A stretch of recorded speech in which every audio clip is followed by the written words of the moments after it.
Hi! Been seeing you in quite a long time. Well, a lot of things happen. I haven't gotten a lot of being busy with a lot of stuff.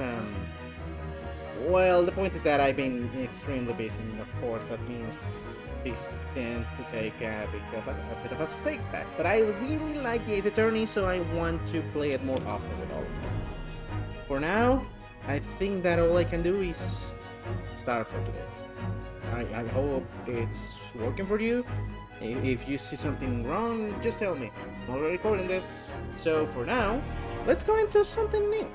I changed the screen so that you can actually see more of the game and less of stuff interrupting. What do you think of this? Think it's nice? I hope you like it. For now, let's go into the memoirs of the Clouded Kokoro. And my volume is very low. I really want to hear the game. As long as it doesn't sound on the mic, I think that's gonna be okay. Okay? Here we go! I didn't see anything. Here we go.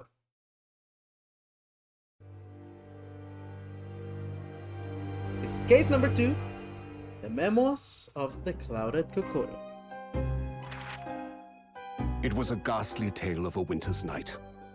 One of an invisible killer and a crime perpetrated on the pavement along Briar Road. As the victim lay at death's door, the mystery of just who had stabbed the young lady from behind had been resolved. But no sooner had my friend saved that Eastern exchange student from his harrowing plight than in the dim, flickering shadows of gaslight did a second bizarre crime rend the stillness of that very night. I dare say most can still recall the sensational headlines of the day. Haunted apartment of death, the condemned criminal's curse, the dread demon of coal gas. Yet, though the great detective had at once discerned the truth upon his arrival at the scene, it only proved to be the overture that announced the rising of the curtain on a most tragic play. So I wonder what is this time. My name is Rinosuke Naruhodo, a fledgling lawyer just started out on my journey. 6 months ago, I arrived as a visiting student of law.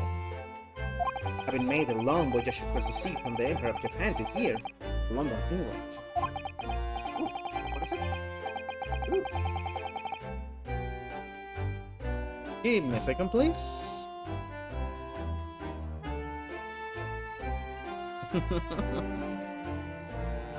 Let's see what's going on over here. Okay. And on the way, in quite extraordinary circumstances, I made the acquaintance of a world-famous detective. Currently, I reside in the attic of the detective's own lodgings, from where I run my legal consultancy of sorts. I've successfully defended a number of clients in Britain's highest court, the Old Bailey.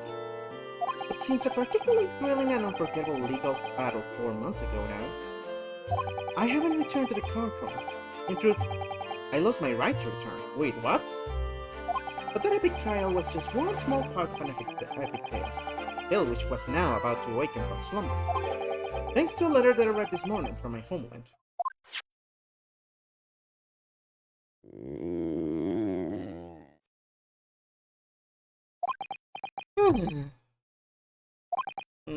What a delicious smell wafting up the stairs. It must be nearly time for breakfast. I'd better go down to Mr. Sholmes' suite and say good morning to the great detective and his flatmate. I guess we're about to remember who is here.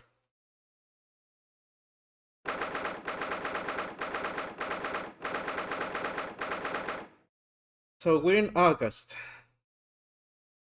Oh boy, considering the heat that we have these days, I wonder how it was back then.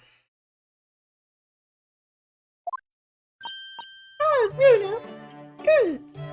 I was just about to call up to you. The bacon's ready. Good morning, Iris. It smells delicious as usual. Before we eat, though, I have some news. I have a surprise this morning. Shh! Not another word, Mr. Naruhodo. This could be just the abstruse thing for my pre-breakfast stagnation, repellent mental stimulation, my dear fellow. Morning to you too, Mr. Sholmes. Ah, jeez, I see. Oh my god! I did not expect that. So that's it. The truth is as clear to me as day. My faculties of observation have rebelled again. What are you talking about? You, Mr. Naruhodo, you have this very morning met with a surprise. Well, is that not the case?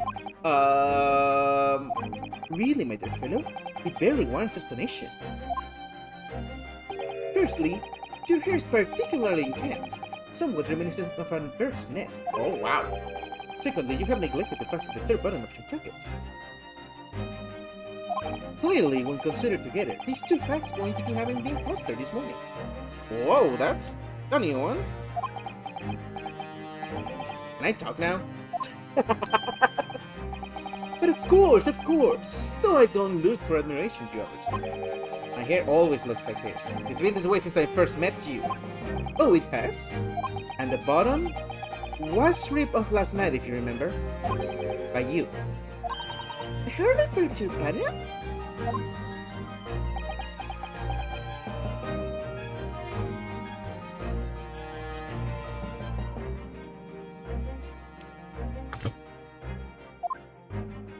Ah, yes. I recall the incident now. It was after supper, was it not? As the evening advanced, I picked up my violin and began to play the wailing notes of haunting tune. But then, to my utter dismay, the third string snapped! Why did it have to happen? Why? Little wonder then that in my vexation, I grabbed the first button I saw and ripped it from its proper place. Well, I like it back now. It's troubling me that I can fasten my jacket. And it's troubling me that you expect to know where it is. Somewhere thereabouts in the floor, resource. Helpful. What matters at the present time, my dear fellow, is simply whether or not my deduction was in error. But, Harley, Bruno said it when he came in, didn't he? I had a surprise this morning. Wow! Every single time. Well, that really is a surprise. Yes, this man is the pride of the British Empire, the famous consulting detective, Mr. Sherlock Holmes. There can't be a single person in the world who doesn't know his name. Except for you. You kind of didn't know it at the start of the first game, you know. Alright then, enough of this silly conversation. I'm gonna need this bacon before it goes cold. And I have new herbal tea for you to try too, my latest special blend. If I try to make the voice that I used to do for her, I am going to hurt my throat. And here we have Iris Wilson, Mr. Holmes' lodger and companion. Her exceptional young girl, who's the author of a highly successful serialization here in London. Oh yeah, Mr. Wilson herself. Yes, The Adventures of Sherlock Holmes, as published by Rand's magazine. No, not like this, like this. Need to find my spot. So, Mr. Naruhodo, won't you put us out of our misery? What surprised you this fine morning? Ah, well, I received a letter from Japan. From Susie, you mean? Was it really? That's right. And she had some rather startling news, in fact. Ah, intriguing indeed. You must tell us all about it over breakfast. Yes, fun. Ooh, been a while since I've had this. Let's see what I have in the card record. The armband. And it's still the same one, right? Yep. This is Kazumasa. Oh, is this Japanese kanji embroidered here? That's right. The name of the armband's owner. So that's how you write Naruhodo, is it? Actually, no. It's my best friend's name, not mine. It's pronounced Kazuma Asugi. I actually believe this armband in some way embodies his spirit, you see. Do you have to write all those lines just for one person's name? Genji is funny, isn't it? That's right, never mind my feelings about my best friend. It's lines I really want to talk about. Oh my god. Ooh. Oh, so you have scale balances in Japan too? Yeah, well yes, but nothing like the old Bailey's huge example. The thing about the scales is they're only ever in balance right at the start of a trial, aren't they? Otherwise, they always seem to be hanging one way or another. I'd noticed that it's such the same thing. I mean, that makes sense, to be quite honest.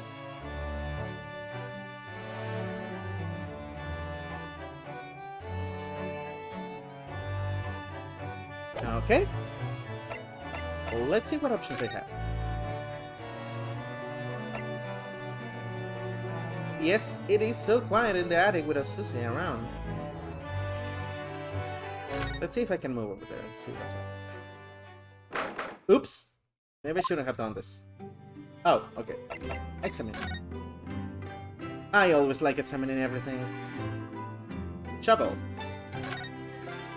The office is paid. Now that Seto-san's gone, the shovelers aren't represented correctly. That's right. Maybe I'll have to do it myself. That's not a spade, Narikoto-san. It's a shovel. Oh my god. Susato-san's tea said that she left here with me. I still think green tea is just too bitter though. Thank goodness for sure young man. Mr. Schultz certainly wasn't expecting the accurate taste at one time. I've never heard anyone let out a scream like that before, or seen anyone fall down the stairs quite like that either. It always brings a smile to my lips when I'm feeling a little down. Oh my god. I'm the kind of person that whenever he sees an accident, is actually thinking, what about things? The kettle's gently simmering away there on the top of the stove as usual. It was kind of Sato-san to send that Japanese tea.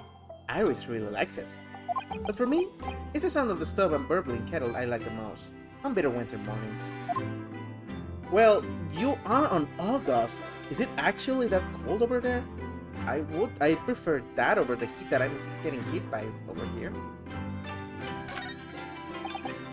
Ah, yes, the Daruma doll I brought with me from Japan. I always intended to color it in the other eye once I'd become a fully fledged lawyer, but it's still winking at me, like he's trying to say, I can wait, think as long as you need. Or maybe not. I'll just have to keep doing on the best I can, I suppose. Now, at first glance, my desk here may look as though it's in a mess. However, it's not in a mess at all. Everything's exactly where I want it to be.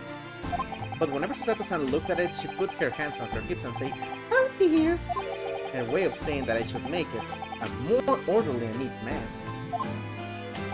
I miss that. Aww. She really was his Maya. The photograph of us all together that day. Oh, that's adorable!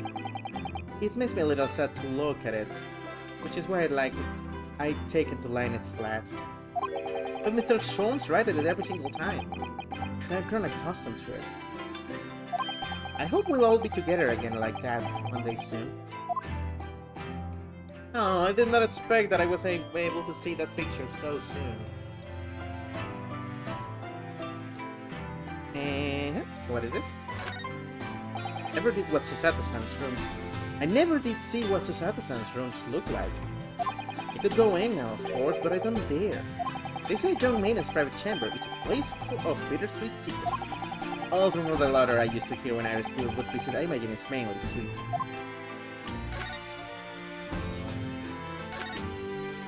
Look at the prawns and the anemones gently swimming around in the tank. Regular cleaning, some food and fresh seawater is all they need, and some conversation, of course. It seems like a lot of effort at first, but it was worth it. I'm starting to be able to tell what they're thinking. Funny to think that so many people in London had aquariums like this once, when they were in bog. You'd never expect to find sea anemones in the middle of the capital. I think I'll have to name them soon. And the table. It's Susato-san's desk. I suppose it won't get used now that she's gone back to Japan. You'll just have to wait here patiently for its old friend to return. Now that I think about it, it's not like they could just take a plane and go back immediately. This is ancient. Sweet!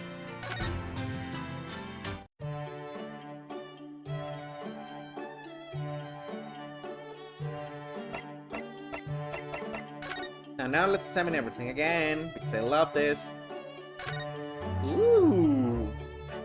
Although to be fair, I could spend hours here if I don't hurry up, so let's try to get this fast. I can talk with my eyes shut, you know? I can believe it. When a deadline's approaching, you sound like a Gatling gun. That reminds me of a dream I had the other day. It was such a funny one, it woke me, actually. I was stepping for a whole hour in the pitch black, but I didn't make a single mistake. That's incredible. But then, when it got light, I found that there wasn't any people in the machine. Now I wonder if I'd actually been typing at all. I think you may have just fallen asleep on the job. Ooh! There are so many different bottles up there on that charming little set of white shelves. Oh, do be careful, Luna. You mustn't try the contents of any of those bottles, even if you're hungry. I wouldn't do something stupid like that. I'm not a child, you know. Well, didn't you try to drink it poison? Well, I wish I could say the same for Hurley. The other day he polished off a whole bottle of one of my alkaloids. You what? He said he was hungry. Oh, be extra careful.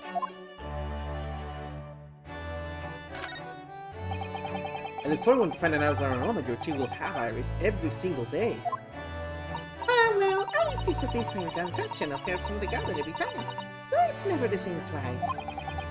When you call it a concoction, it sounds more like a science experiment than something for tea time. Oh yes, that's because different blends can have very different properties. Some calm you down, some make you feel jolly, some give you energy. But this particular blend is something quite special, so you're really in for a treat. That sounds ominous.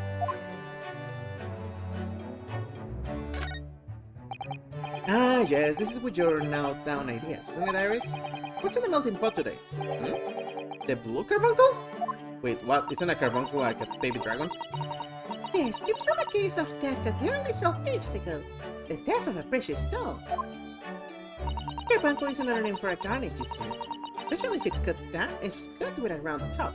Oh, okay. I thought that it was a dragon. Oh, really? And this garnet was blue, was it? Well, that's the thing. They're usually red. No blue garnets have ever been discovered. Oh. So who knows what the stolen gemstone actually was? That's the real mystery of the case. A proper Sherlock Holmes conundrum, huh?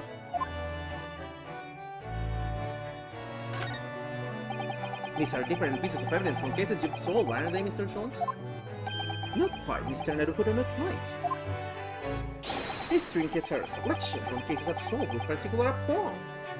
They are souvenirs of my success. Memories, Mr. Naruhodo, memories. Really? So, tell me about the case in which the bust of Napoleon featured. I forget. Memories, he says. Wonderful, Mr. Wonderful. There's so many things here, it's kind of difficult to pick everything. Okay, so I check this, and now this coffee. Ah, yes, the huge metal chest with a lace cloth laid on it, being used as a table for tea and coffee. It's very sturdy, that's for sure, and firmly locked shut. That chest contains my father detailed records of Hurley's many cases. Yes, so I've been led to believe, but personally I've never actually seen inside. And that's the way it will stay. Those papers are a secret between Daddy and me. If you go open it in another, you might find yourself being beaten. What, is there a beast inside there or something? When it gets to this time of year, Londoners seem to leave their hearthstone, I guess. Hearts alight all day long, and I love it. There's something very relaxing about watching the flames flit and dance about. In August! Oh my god! If London is really cold enough for us to enjoy a freaking flame in August, oh my god, I really want to other in that case.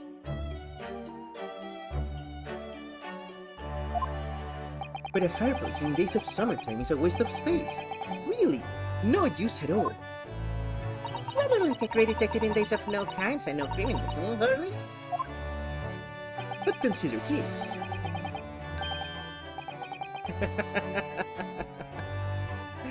Oh my god, it's hot. Instead of a fireplace, a frost place. That's my latest idea. An extraordinary hearth from which emanates a cold breeze in the hot summer months. What do you think? You mean an AC? Sign me up! I think if you invented such a thing, your name would go down in history.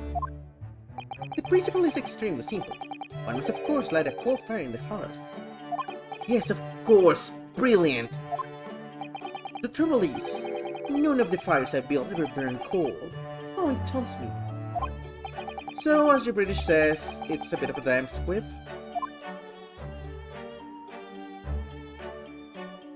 Let's see. They still have the personality, and I love that. There is something. Books, paper. Oh, it's the whole thing. Books, paper, scientific implements. These shelves are stuffed to the gunnels. Miss Susato wouldn't be able to help herself if she were here. She can't stand a mess.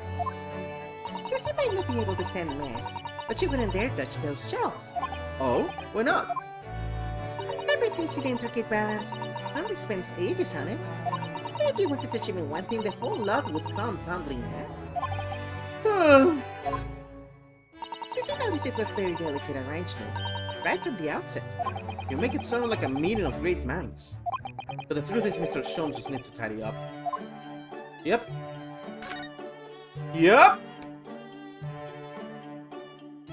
There it is. Ah yes, Mr. Sholmes' faithful musical companion. Wasn't this violin made by somebody famous? Yes, it's a Stradivarius. I'm afraid you'd have to save up for 100 years before you could afford one, Bruno. But didn't you buy it for a song, Mr. Sholmes? I found it at the pawnbrokery among the forfeited articles. It clearly said Stradivarius on the label. What? The ignorant broker had no idea of its true values, so I paid a mere 55 shillings for it. Yes, I have something to return for shopping. Sherlock Sholmes, bargain hunter. Really? But is it really a Stradivarius then? But of course, my dear fellow! It says so in the label. I think perhaps the ignorant broker had something of a turn for selling. That is a good point.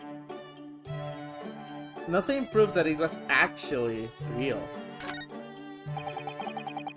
That machine really is imposing, isn't it? I can never remember its name. Because it's a great unlimited scope. It can analyze anything at all. That doesn't really help you. What does analyzing something even mean? Ah, an extremely astute question, Mr. Naruhodo. Sorry? Well, as Iris said, my machine here spits out analysis results of anything with which you care to present it.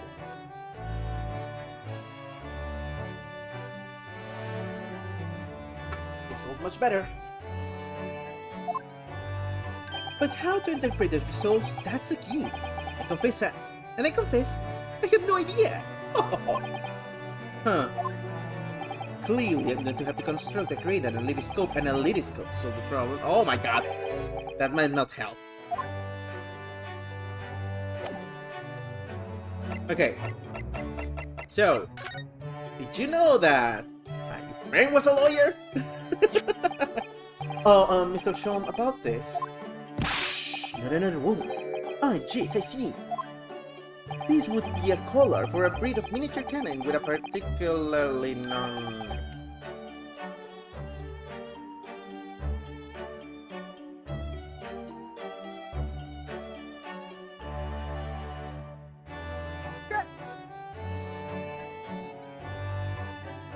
And for winter use. Actually, it's an armband I always wear that symbolizes my role as a defense lawyer. Precisely. Which leads us but to one conclusion. Your arm is in fact that particularly long neck of a miniature canine. I'm starting to wish I'd never shown him this now. This man's sparking mad.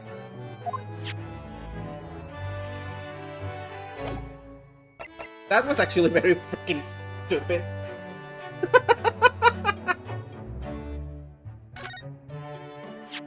This is a letter that arrived from Japan this morning by international post. Lovely. Look at Susie's beautiful writing. I wish I could read it. And how is your judicial assistant faring, may I ask?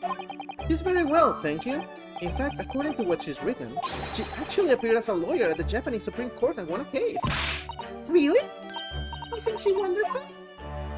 That was actually wonderful. I could about your good self, my dear fellow.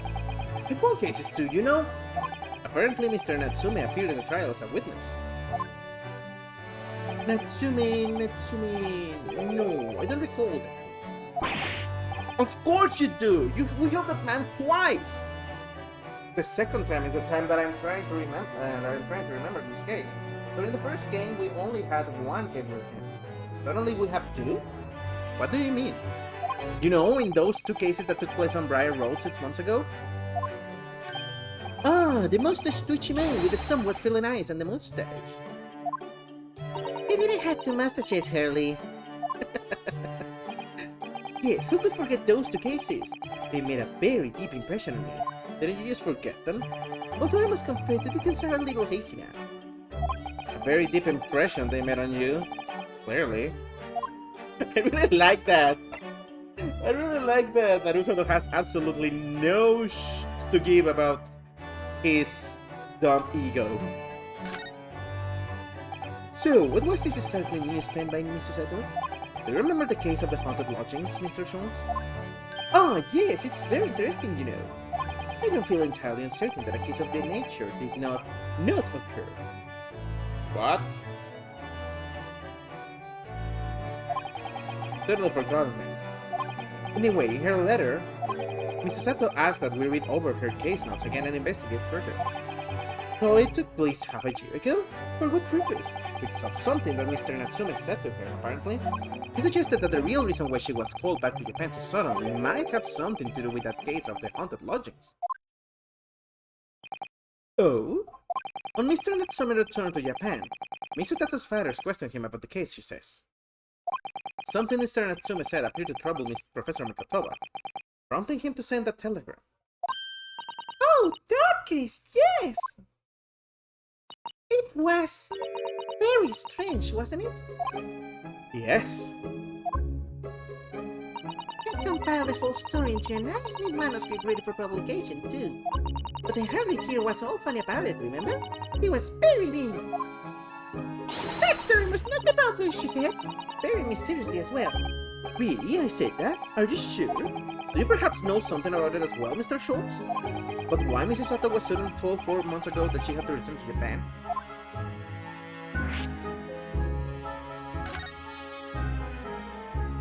It's been 4 months now since we raped Susie off at Dover. It was such a shock, wasn't it? The way she suddenly announced that she had to go back to Japan. Indeed it was, due to a telegram she received from her homeland, I believe. That's right, telling her to return urgently. Yes, because her father had passed away. No, she was... he was suffering from a high fever, the cause of which was unknown. He's not dead. But according to this letter, that news about her father's fever was just a ruse. A ruse? So Susie's daddy lied to her so that she'd make the voyage back home? How would he do that? I have to admit, I have absolutely no idea. But she believes it's almost certainly related to the case of the haunted lodgings.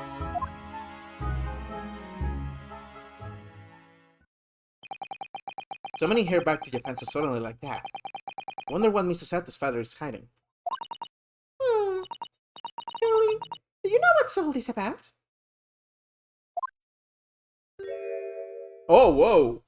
He went into whole Sherlock Holmes mode. Ah, well, who can say? What? But you said...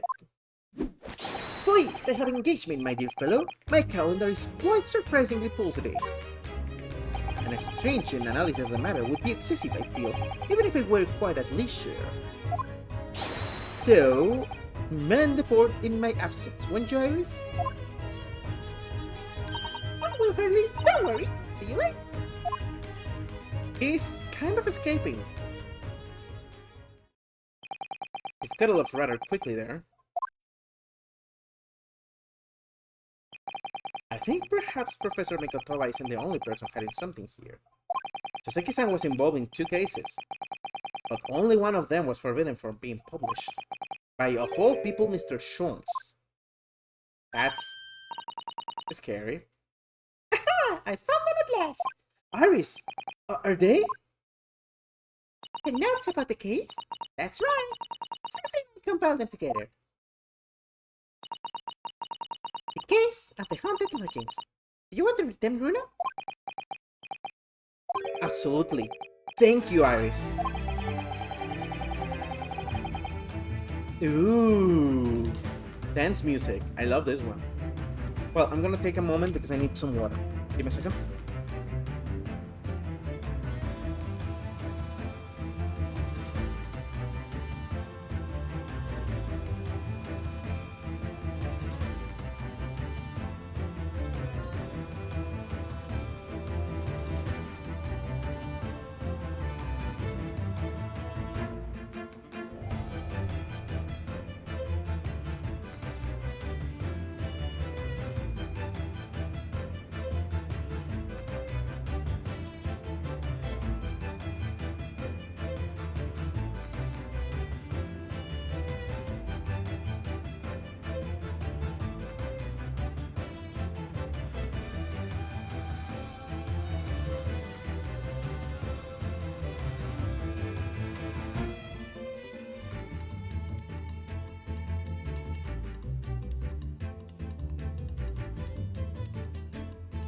Well, there are not that many liquids over here, so I guess I'm gonna go into...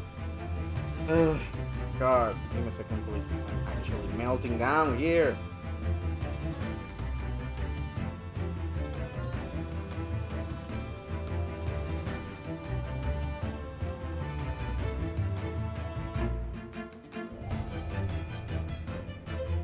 Whew. So the only option that I have right now to drink something that will refresh me is a cold Dr. Pepper. I actually don't like them that much, quite honestly. Which I guess it's kinda rare, but I don't know, they don't taste that good to me. I prefer some water, but there are no more bottles right now. Oh my god, I should order.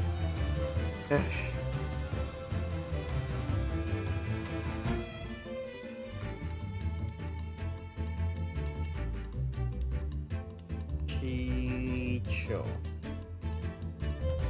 There it is.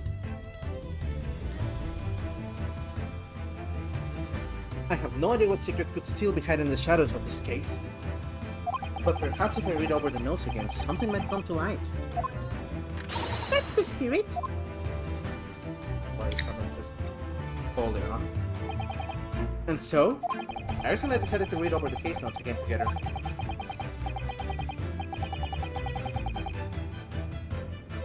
Everything from what happens to our investigation of the fierce battle in court that followed. Reliving every detail. Just need to find a clue. I have all the time in the world. Because of course, I'm no longer allowed to practice law in the courts of Great Britain. Wait. So, that was what happened after the case? Because of the whole... Oh my god.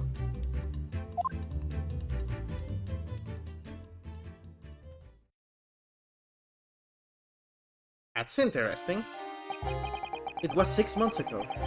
A mysterious incident that unfolded on the winter streets of London. Oh yeah, I remember this.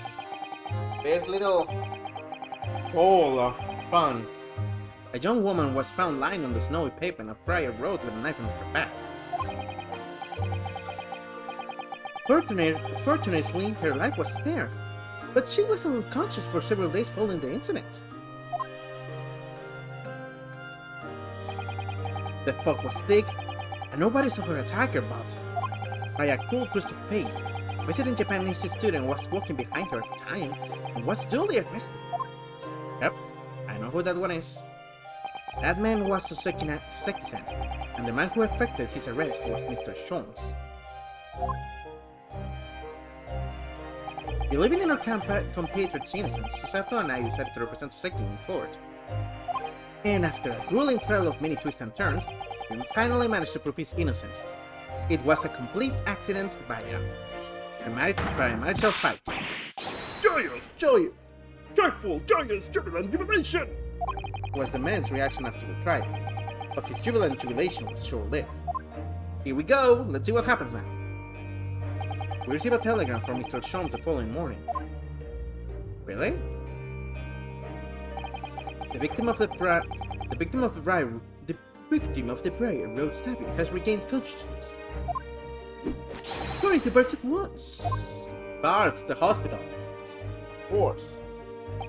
So Susato-san and I summoned a hansom and headed immediately to the hospital. Are we finally going to meet the woman after all this time? It's so cool.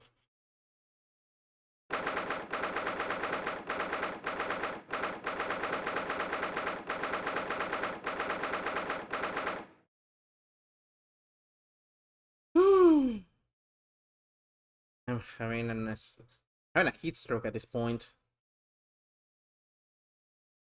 Okay. The recovery ward. There's a mouse there. This is not the cleanest place ever. There you are at last. Good morning, Mr. Sholmes. I think not.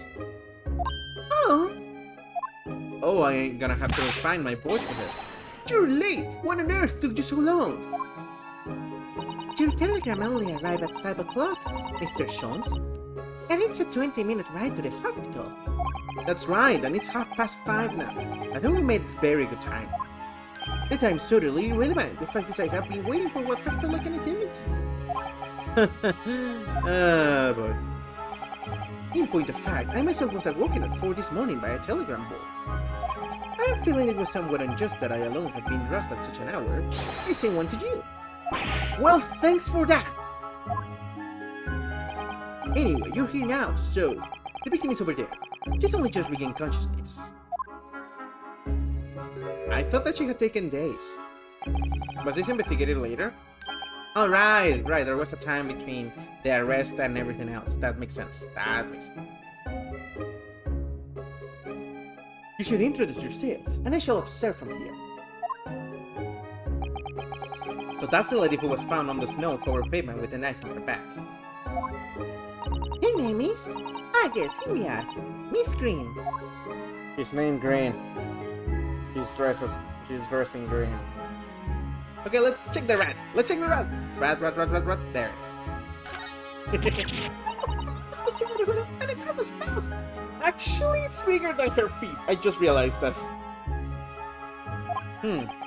Permanent hospital?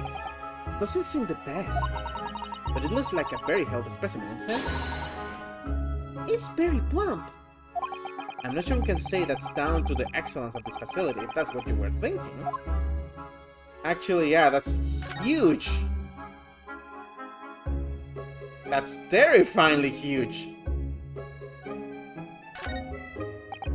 This looks like a treatment notes for whoever's occupying this bed. Let's see.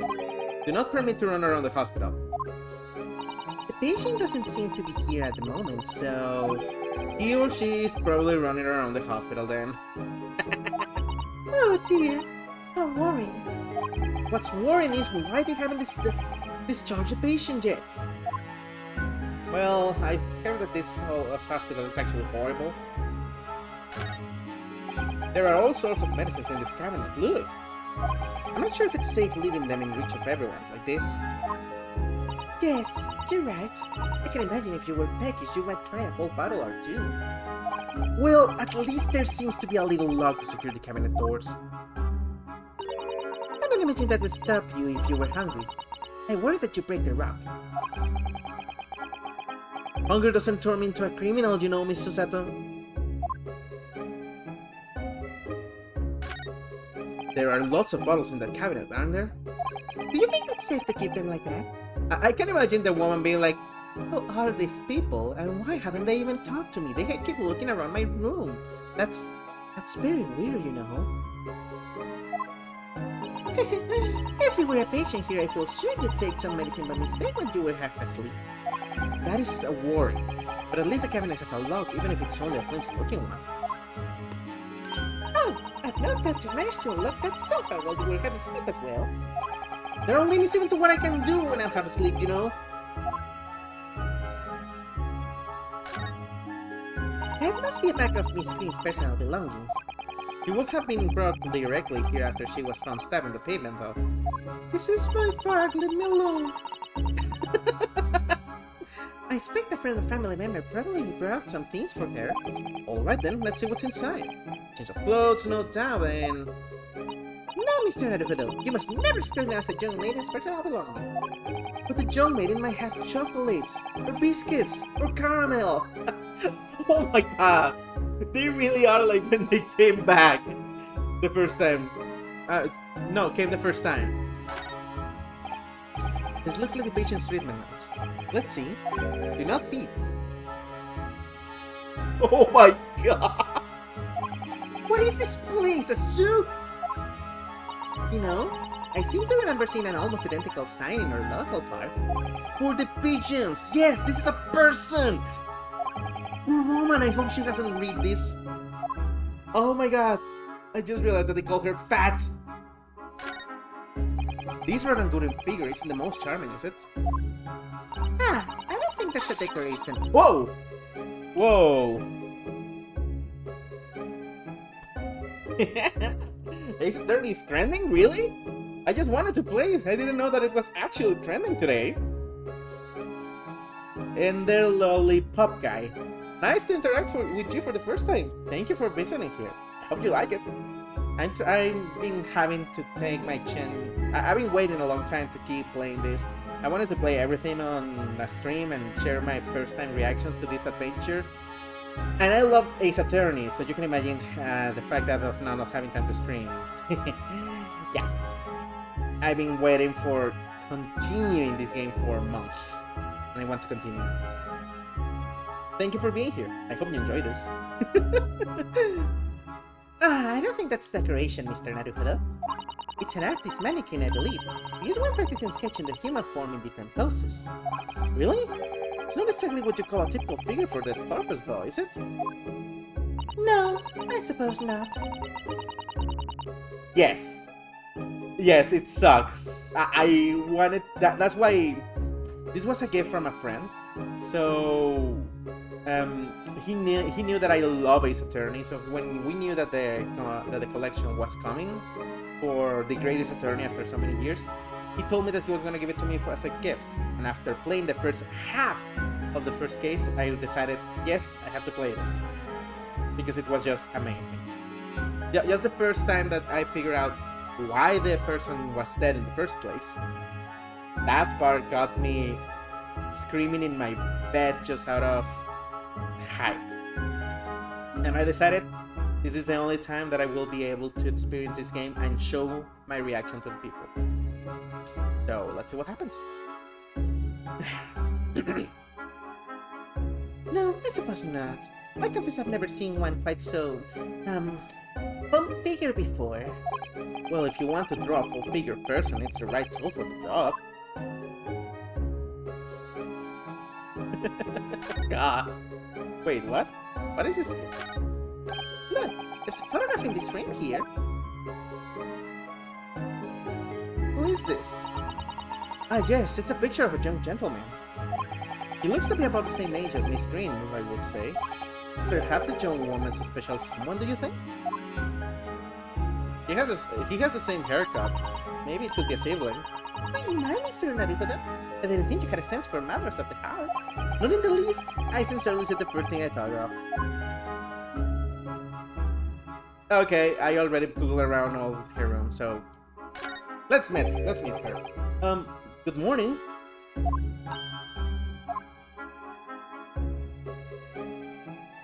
She looks scared.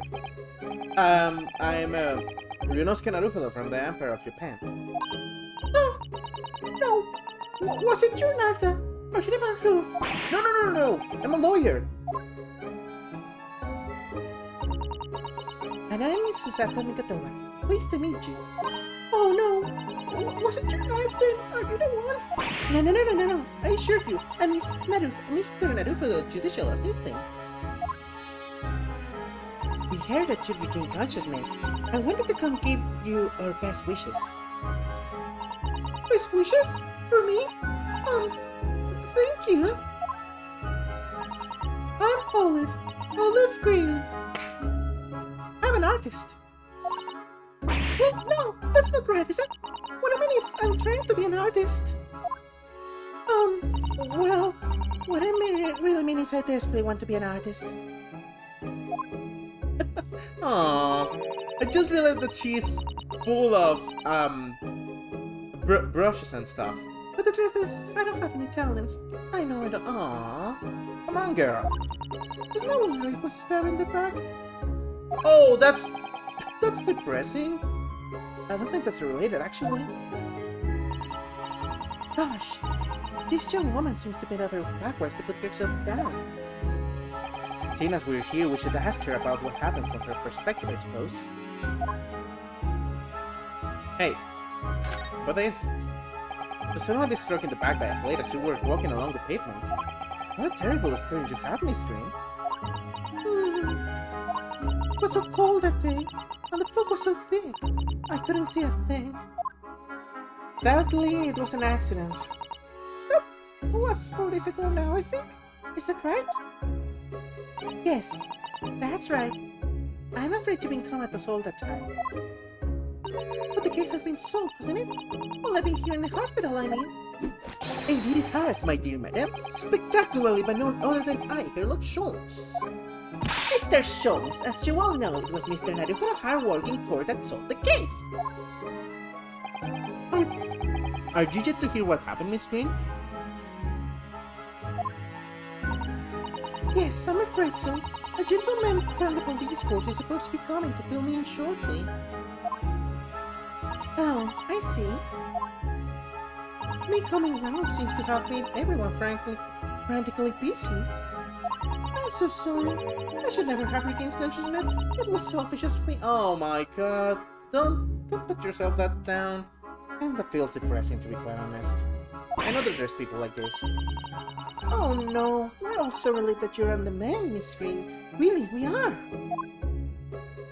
With that kind of attitude, maybe her surname should be Blue, not Green. Don't make jokes for her, Ryunosuke. So, you're an artist, are you, Miss Green?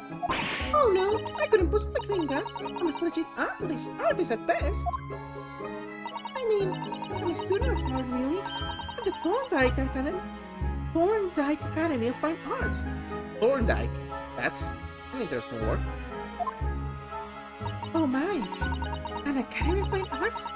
Great Britain is such a wonderful country. Tell me, Miss Green, do you live hereabouts? Oh no, actually, I don't deserve it. I have a little flat in Brixton Road. Oh my god, she's very depressive. I see. Oh, very interesting. Oh no, is it? Brixton is some 10 stops away on the underground from here. And Thorndike Academy is a mere 3-minute walk from Brixton town center. Does that matter, Mr. Schultz? Perhaps not. But Briar Road is far less salubrious part of town by comparison, dwelling by those of inferior means, including the maleficent Mr. Mustache. Maleficent. Good. Inferior means? I suppose Soseki-san does fit the bill. It struck me as somewhat out of the ordinary for a young fine art student to be working in such a district. It's so. Maybe she went for the books there. There were 2 bookstores right next to each other in that case. What's this? She suddenly climbed up. Mr. Jones should be ashamed of yourself, prying into young maidens' private affairs. Oh dear me! You forgive me! If you don't mind. I'm being discharged shortly, so I need to pack up my things. Oh yes, of course. We won't keep you. Thank you so much, Miss Green. I did not expect them to go visit her. They didn't actually have a reason if I think about it. Is there a Mr. Narufather here? Mr. Narufather? Oh my god, Naruhodo, of course. Narufather now? Well, if you're looking for Naruhodo, the lawyer, that's me, but... Oh, Mr. Narufather! This is for you. It's a message from Mr. Soseki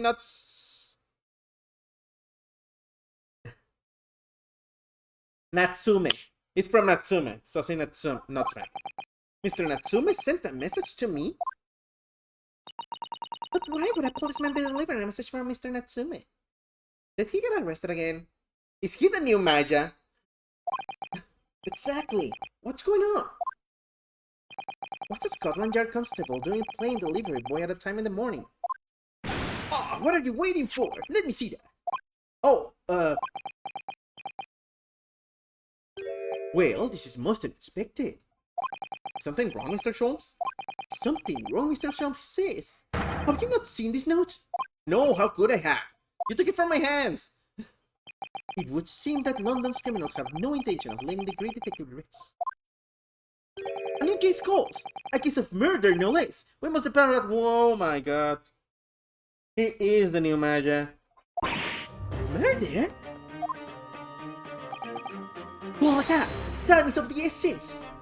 But the trouble is, we just to read Mr. Natsume's notes. I was thinking we'd have to pay him a visit in his lodgings once we did. He's not gonna be there, is it? That would be entirely convenient. Convenient? What do you mean? It's all here in the note, my dear fellows. The murder we must investigate. Took place at Mr. Mustache's lodgings. Wait, what? I'll found a firecree at once. Firecree. I don't know how to pronounce that one, but I guess it's one of the Taxes ones. It was only yesterday that Soseki-san was in court and we were dispelling doubts about his innocence.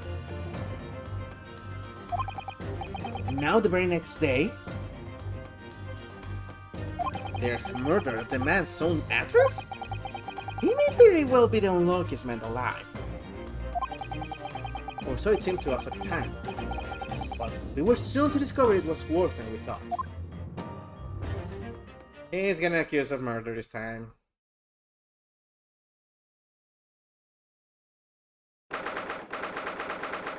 Oh god, to be on February right now. Whoa! What on earth? Oh my! That gentleman is deceased without question, he's dead! I can stand it, Mr. Naruhodo Squire. Mr. Natsume? Oh, why is this happening? Why to me? I only just got out of court yesterday! I was finally home after oh wow, my my switch thingies almost flew away. I only just got out of court yesterday! I was finally home after 2 nights of misery! And then I wake up the next day! Now I never catch a war like this! Oops. Lovely war without wiggle! I see you're in high spirit again this morning, Mr. Mustache. The horrible hand of Sholmes! Shut up! Show yourself the door and everybody here! Mr. Sholmes came here with us. I'm quite sure he'll be able to help you, Mr. Natsume. I'm entirely at your disposal, Mr. Mustache. What can I do for you? He was the one that arrested him in the first place. Yeah. Oh, hi, Gregson. That's right. You're still... Okay. Here they are already. The busybodies. Oh, Inspector Gregson. What a pleasant surprise. Pleasant, is it? Gives me heart every time I see your face on crime sections. Oh, I deduce, Sir Inspector, that your heartburn is a result of your excessive consumption of fried food. Good morning, Inspector. This is a crime scene! Don't you go touching anything! Or, good morning to you too, Sunshine. Here we go again. This is in place? Oh, it's not. What is this? Is this stage? Oh, I said hands off! You're gonna mess up my crime scene. No, I just wanted to look, that's all. No chance! I know you're kind. You'll mess it up just by looking at it. Ugh, someone's in a bad mood. There's certainly somebody in here, isn't there? Alright, it sounds like I'd better talk to the inspector first and try to carry some flavor. Yep. Let's see what happens if I try to talk with Natsume. What a terrible thing to have happened. It's only been 3 days since I was arrested for the incident of Peppin outside. And then I'm having finally regained my freedom. It starts happening all over again. And my existence of frustration experiences! So the victim lived here on the ground floor and your room is just 1 story up, isn't it? Yes, that's right. In a way, we were neighbors, I suppose. So did you know the victim? Were you friends? No, right? Natsume, you were not friends with anybody here, apparently. Natsume? What's the matter with Soseki-san now? It was an innocent question enough, wasn't it? Why does he seem so shaken by it? Well, I suppose he wasn't a complete stranger. But did he ever invite me to his room? On my honor, I swear it! What an extreme reaction. Probably wishing you'd never ask now, aren't you, Mr. Naruhodo? When we found him here, I felt wretched, which is why I sent word asking you to come. From that inspection over there! Okay. Let's stop playing around. Gregson, what are you going to tell us? So, Inspector, what was the victim's name? Who was he? Mr. Williams. Whoa! wait, they changed his name. They changed his name, or was it actually Shamspear? I don't know. No. But this is gonna be very fun. Mr. William Shamspear. He was a lodger here. As you can probably tell, he was an actor. A bit of a dead loss as it happens, or just that. Mr. Shamspear? It was a landlord, old Mr. Garideva, and the other lodger, Mr. Natsume, who found him. The fellow didn't rise at his usual hour, so Garideva got worried and kicked the door down. He could do that. But doesn't Mr. Garideva have a bad leg? Oh yeah, you're right there. It was that jittery Japanese hunchback over there who actually did the kicking. Really? Soseki-san? Him was pretty hard up, it seems. Even done some time inside for petty crimes. You have no money, no place to go, and no friends. His only acquaintances were the people in this house. Miserable life and miserable end to it. So... William Perenshai? So I imagine that the name had to be having changed. Thank you for the piece of data. That's actually very cool. William Perenshai. Of course, Shamspear is incredibly easy to understand what's the pun here, but Perenshai, I might have to think about that. So what exactly is Mr. Natsume still doing here? He's not involved in the investigation, so shouldn't you have sent him away from the crime scene? Well, I'm not saying it's because the fella looks old or anything, or that he acts. Yep. Japanese puns are always escape my mind. To be quite fair, I was actually surprised that they kept him as Naruhodo in this case.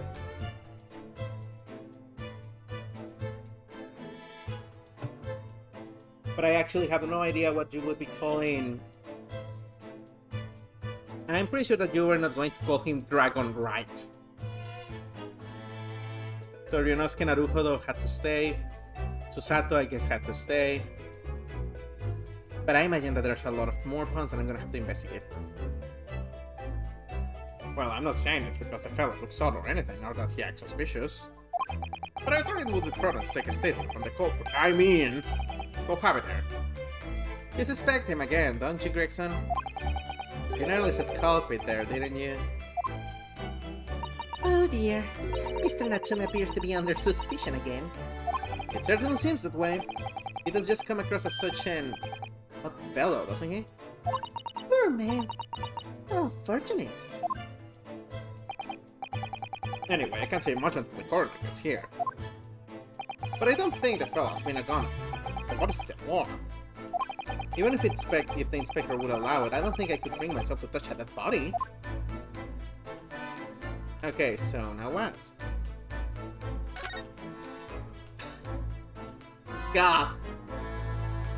When did this happen? Mr. Sholmes, what are you doing? Oh, you not only observe to know it, my dear. Investigating naturally. There's nothing natural about that pose. Mr. Shong, have you made some miraculous discovery? Don't worry. I know. I know what was his original name. I actually tried calling him Sherlock Holmes the first times, and then I was like, yeah, it doesn't feel right when I'm reading the incorrect word. And then somebody was like, oh no, read it correctly. Sherlock Holmes, and I just kept going. That's how I ended up getting my new profile picture, now I think about it. He's so fun.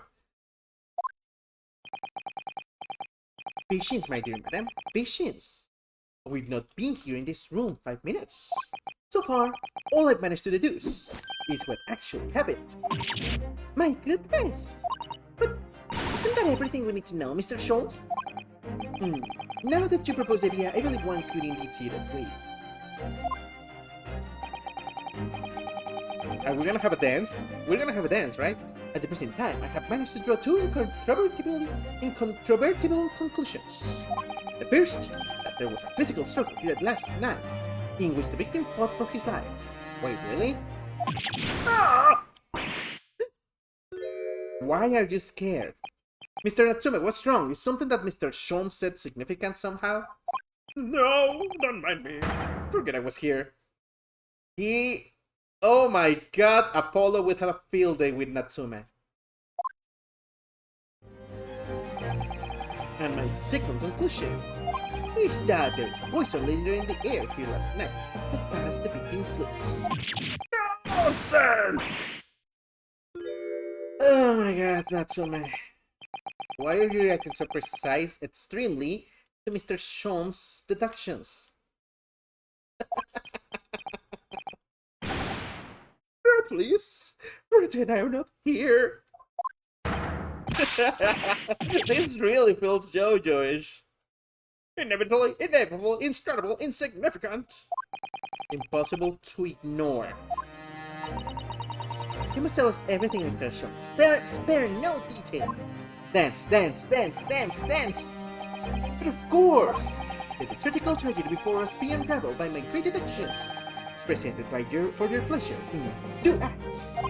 We've heard some truly standard great deductions from Mr. Shones in the past. Actually, it will be 2. No, 3. I just remembered that there were 3 in the case. No doubt this will be no exceptions, but miracle will be unfold before our eyes this time. So, my dear fellows, for your delight and wonder, let the curtain rise. For Sherlock Holmes, Logic and Reasoning Spectacular, Act 1. Yeah! The Great Deduction! I love this one.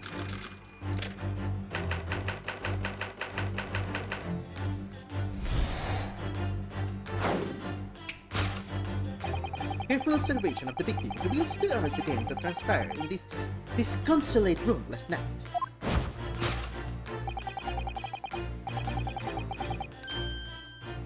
Apollo's bracelets would be pressing him out of blood pressure.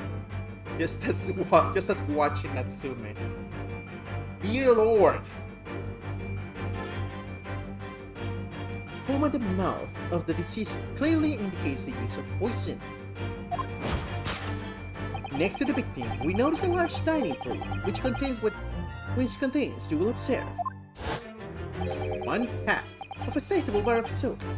Meaningful, indubitably. Why is this soap set so purposely upon the dish? Like the victim last supper, in fact, yes. Could it be that the man was about to eat it? Of course, the poor reveals the answer. It appears that the young man's appetite was his undoing. Wow, did he confuse it with cheese or something? Picking up arms in the form of a cutlery, the victim engaged in a deadly battle for his life. Yet, the struggle against his hunger was in vain, for in the end he couldn't resist devouring the sniper feast. Wonders fall. Soap is besmirched by fall poison. Is this just cheese? Yes, the victim's life was plain by poison that tainted the concept of the plate. It's gonna be the drink. The soap and the ladder about the young man's mouth are too perfectly matched to ignore. The cause of death was clearly intoxication due to excessive ingestion of foul soap. But though personally I have a great interest in the taste of foul candle wax, of course. What? I wonder if this is a reference to his books. Poisoning from soap ingestion.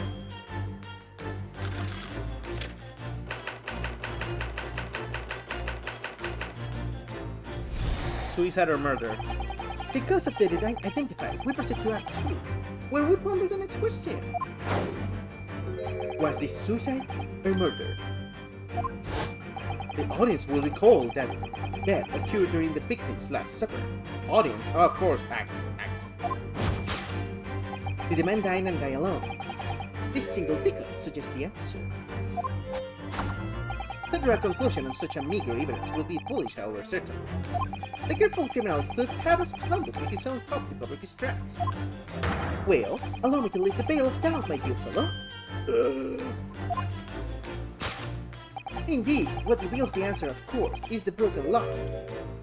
That got broken when he tried to enter with the kick.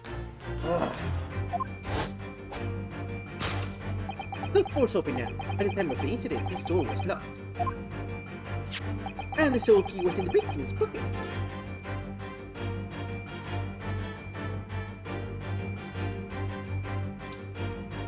This is a small theory, and I wonder, didn't she have a key as a necklace?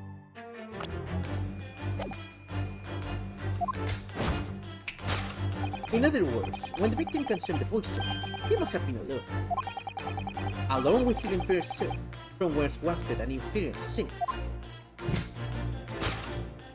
And with that accurate aroma lingering in the air, the victim made the same, in tragic solitude. We can take it from only the fact that his soul was cleansed on its way to the hereafter. So he's saying it's a suicide.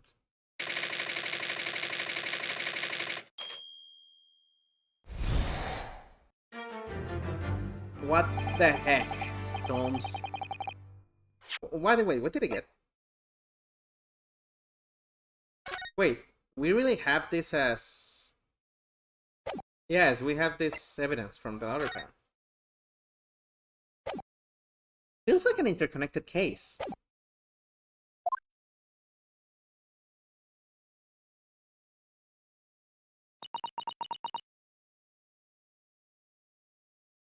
So now I'm suspecting Olive Green more. I just remember that she had no reason to be around this area of the city.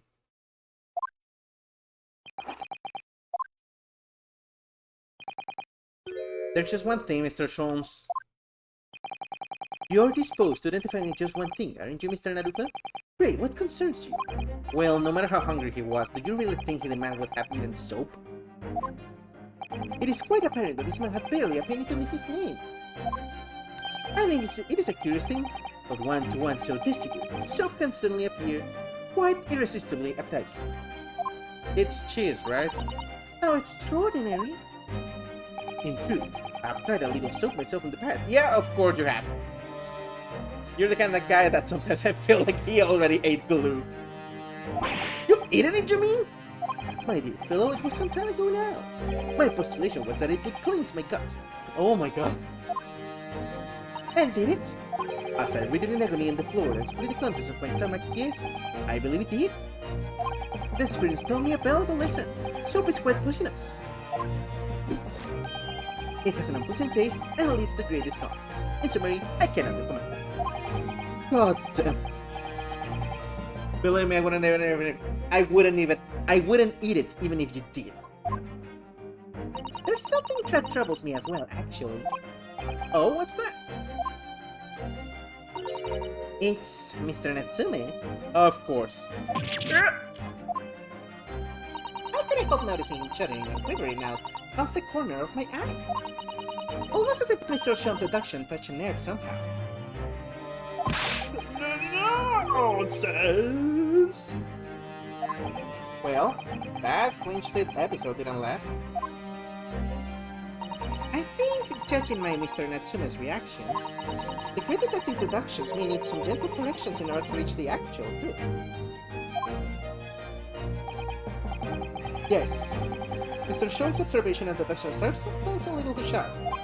It's a tendency to hit the nail on the side of the head and drive it in at an obtuse angle. When he does that, it fails to us to straighten things out. Thank you, tutorial time, I guess. Alright then, let's see what we can do. Yes, we must pick out the keywords in Mr. Shum's quite brilliant deduction. And discreetly exchange them for something that makes a little more sense. Basically make him less of an idiot. If we can do that, I'm sure we'll arrive at what Mr. Shum's meant to say in the first place. This is weird. In that case, are you ready for the second performance of the day? Once again, my dear fellows, for your continued delight and wonder, let the curtains rise. For Herlock Sholmes, Logic and Reasoning Spectacular, Act 1. God.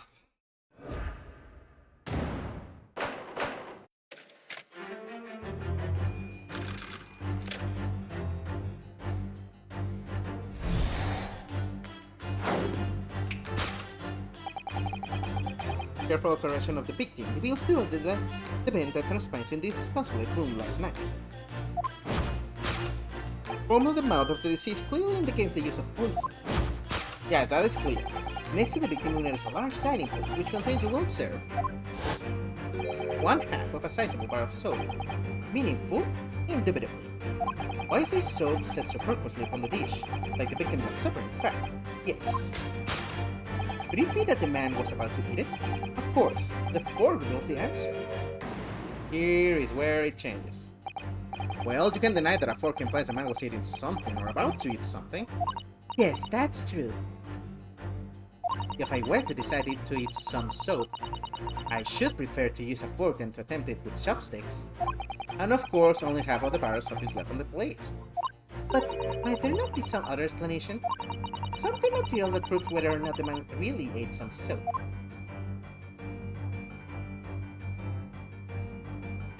The teacup? Do you think he was drinking tea with his soap? The cup's empty, so there's no way of knowing. How about this for an idea? Perhaps the cup was full of water, and he was dissolving soap in it so he could gulp it as much time as possible. It looks like cheese. Or as butter. Butter. There it is. So I did not expect that it was actually soap, but everybody seems to be agreeing on the fact that it is soap. I thought that it was just gonna be that nobody's being allowed to touch anything by Gregson, so they keep thinking that it's soap.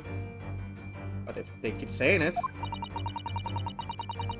Please remember that he may not actually have been the soap lover that he's being made out to be.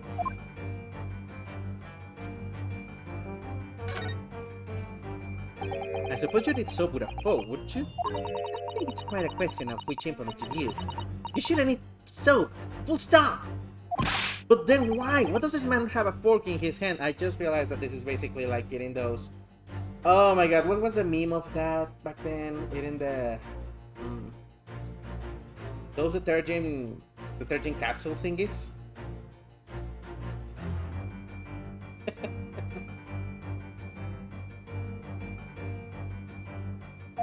Oh dear, I understand your frustration, Mr. Naruhodo, but please don't take it out on me. The point is, if we decide the man uses his fork to eat the soap, we wouldn't be changing Mr. Shum's deduction. So we really ought to consider some other clues.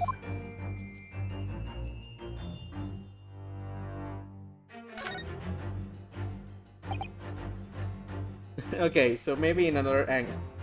Did I just see something on the ground? When I was changing to check the... So, okay, so the thing about this is, my stream is slightly delayed against the game because I am using a capture card that has like 2 seconds delay. When I click the teacup, I check the chat and I realize that there's something on the ground.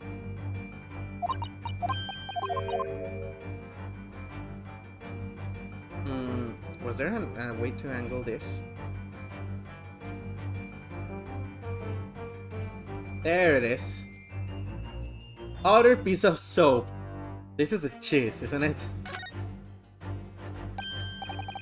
Look, there's more soap on the floor here. Mr. Shakespeare must really have loved this stuff. Let's not jump to conclusion, Mr. Naruhodo. Look closely at this soap. You see that it would fit together perfectly with the half bar on the table? What the? How can that be? I think that they are two halves of the same bar that broke apart. Okay, that's interesting. There's something else that I can check. I love checking around stuff. Also, what is this? This is really a bad house, I think. Okay, so... there it is. Take that!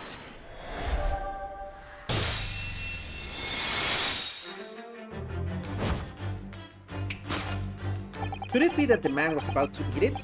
Of course, the other piece of soap reveals the answer.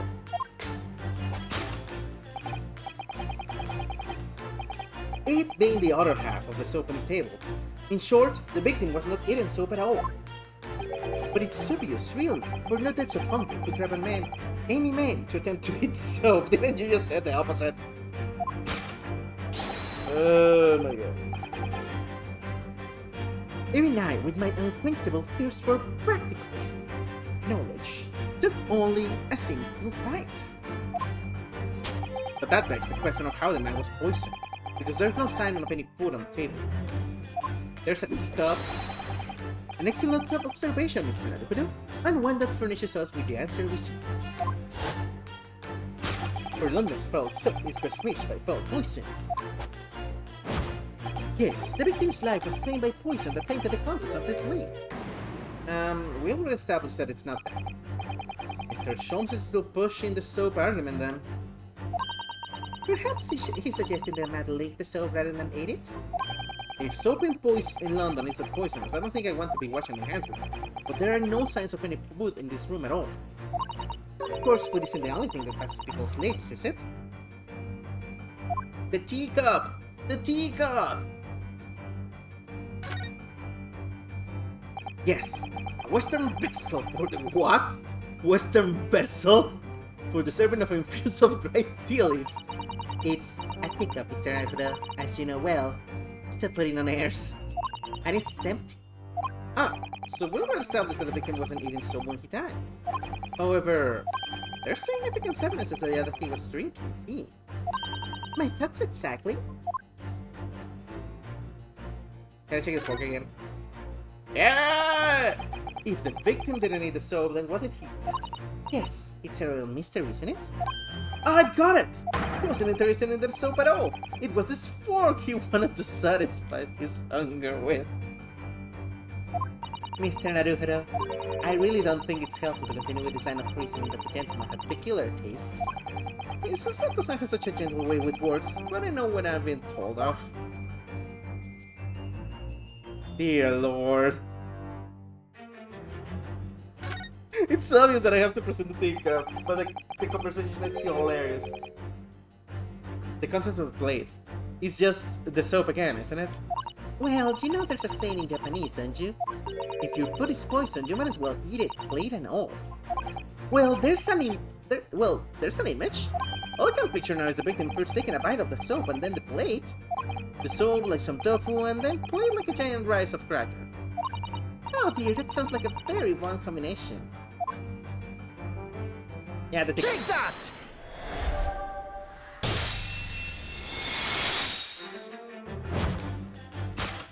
Yes, the victim's life was claimed by poison that tainted the teacup. Indeed, cups have been the vessel of choice for practicing poisoners over the centuries. And it would appear that this victim drank every last drop. There's no sign of food anywhere in the room, which leads us to an immutable conclusion. The cause of death was clearly intoxication due to the ingestion of poison contained in this teacup. God, I feel like we went around just to get that. Sholmes, I love you, but you're freaking useless sometimes. Because of death identified, we proceed to Act 2, where we ponder the next question. Was this suicide or murder? The audience will recall that death occurred during the victim's last supper. Did the man dine and dine alone? The single teacup suggests the answer. Ah, the Western Vessel for infused hot drinks again. It's already featured heavily in our deduction so far. Yes, we can imagine that shortly before his death, Mr. Shakespeare was having a drink of tea. There would be nothing remarkable about that, but what troubles me is Mr. Natsume's reaction when we heard Mr. Shum suggested. There's more to these deductions than it seems. We must closely examine the scene of the crime again for some more clues. He was invited, wasn't he?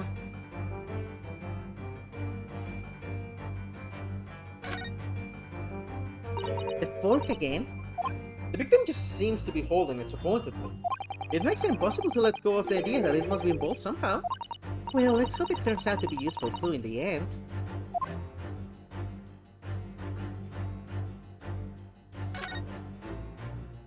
It's empty, and it's the only cup on the table. It would appear so, yes. And when you consider those facts, Mr. Shum's reasoning seems highly illogical.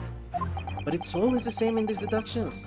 The real truth is always buried a little deeper than the great detective suggests. Great detective? Mr. Naruhodo, you seem very dubious of Mr. Shum's all of a sudden. I mean, wouldn't you? I'm used to... Whoa! Whoa! I didn't notice this before.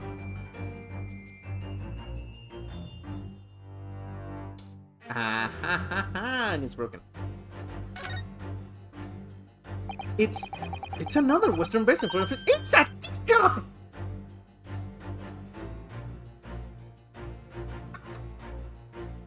You were right! You were right, Ender!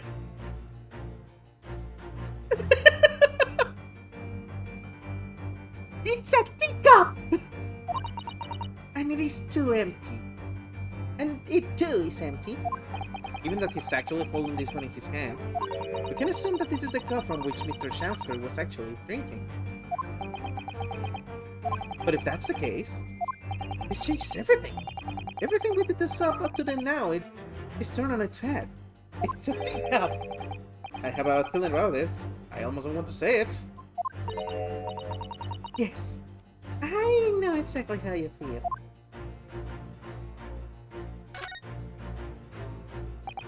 It's a teacup! Take that!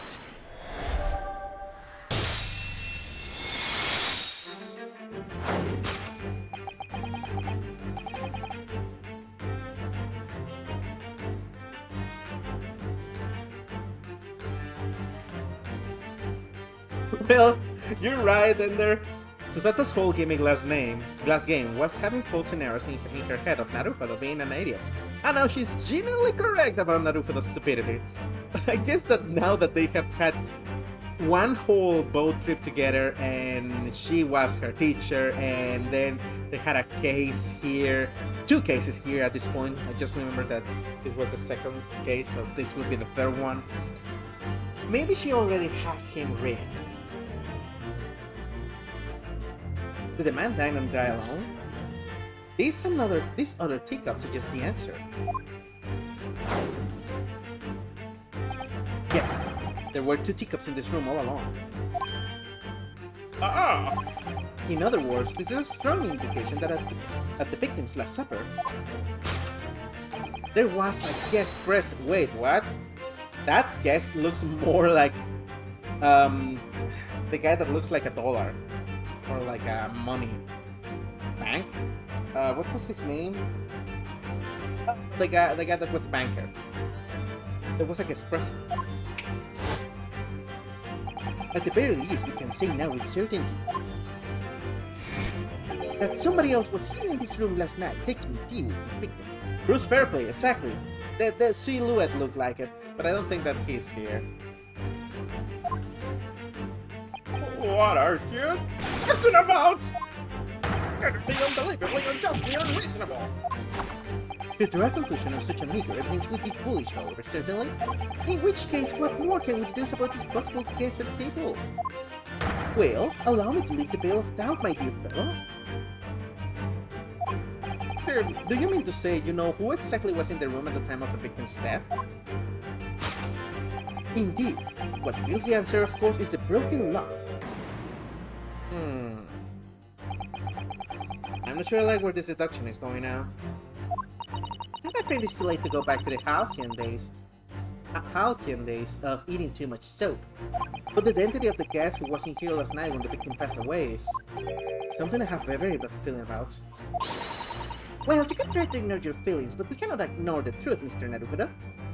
No, I suppose not. Time to look around again.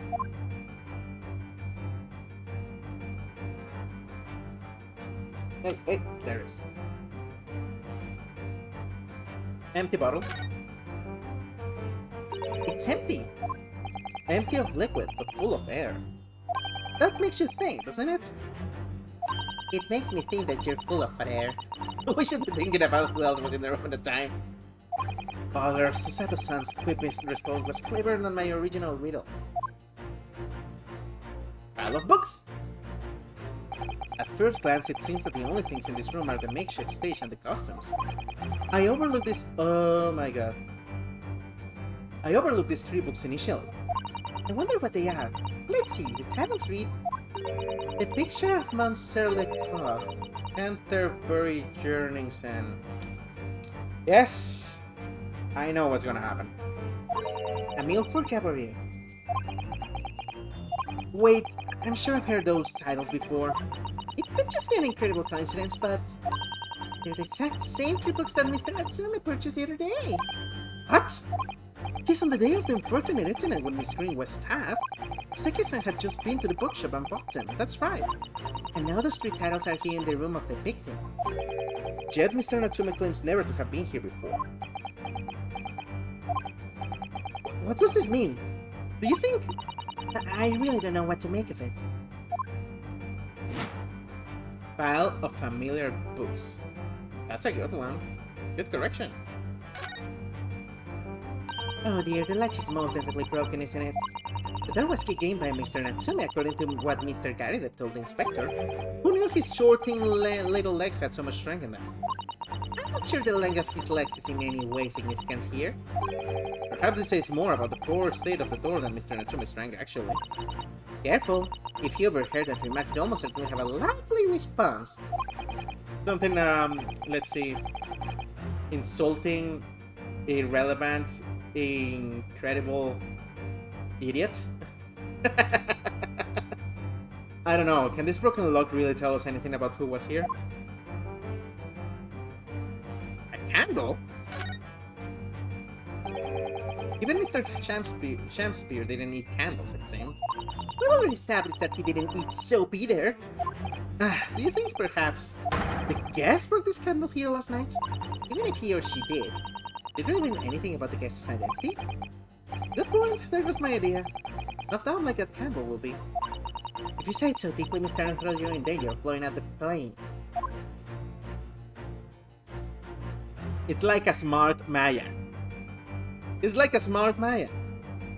Well, it's a pile of familiar books, but this should have changed. At first glance, it seems that the only things in this room are the makeshift stage and the costumes. I overlooked these 3 books initially. I wonder what they are. Okay, the books. Oh, they didn't change. Take that! She is fantastic, I gotta say it. I love Maya and everything, but she is so fun. Indeed, what reveals the answer, of course, is the pile of familiar books. Quite so. It's no mere coincidence that these 3 titles are here in this room. It's the link to the truth. Mr. Natsume, you purchased these books 4 days ago at a second-hand bookshop. That's just a coincidence. In that case, you will be able to bring the same 3 titles from your own room, will you not? This very moment. That's a good one. It reminds me of Danganronpa's first.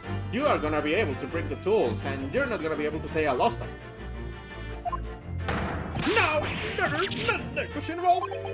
If you can bring your own copies here, it proves that these 3 books are in fact yours.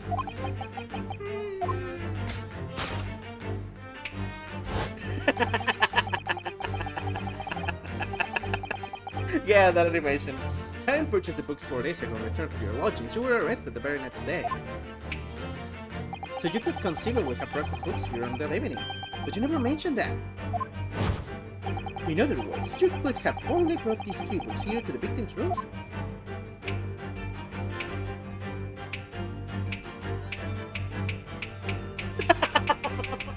What the heck is that animation? What the heck? Last night, having returned to your lodgings after the trial concluded at the Old Bailey.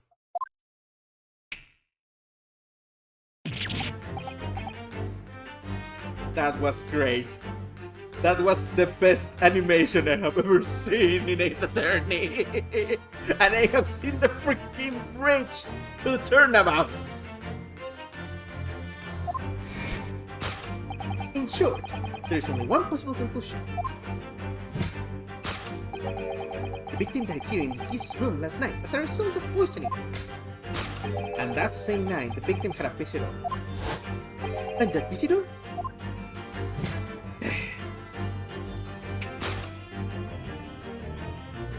Was you, Mr. Soseki Natsume? This concludes the final act of Sherlock Holmes' Great Deduction. Oh my god, Natsume.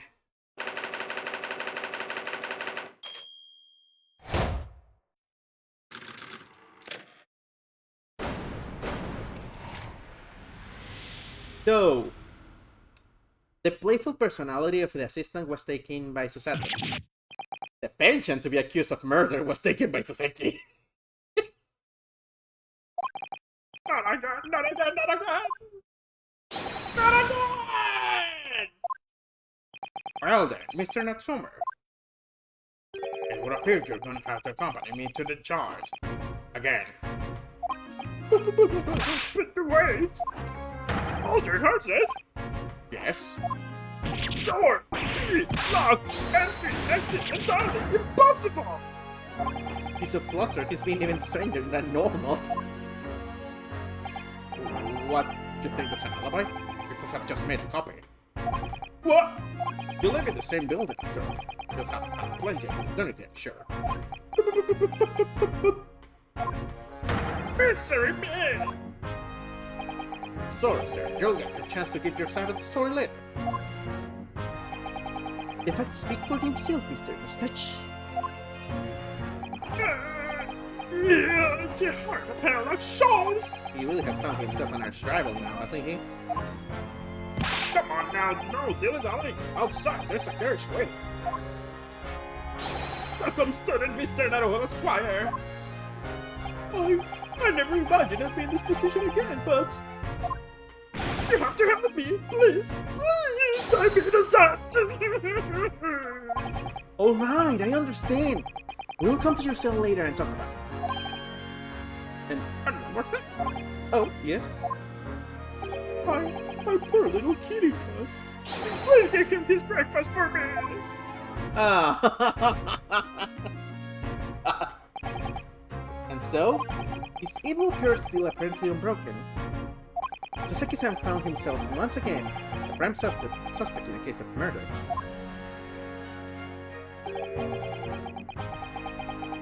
Thanks to the incriminating deduction of the great detective. My dear fellows, that honor belongs to you! Well, yeah, actually.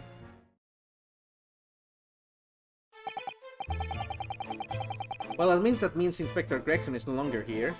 We can examine the crime scene in more detail. Oh my god, we just accused Natsume just to be able to check this crime scene.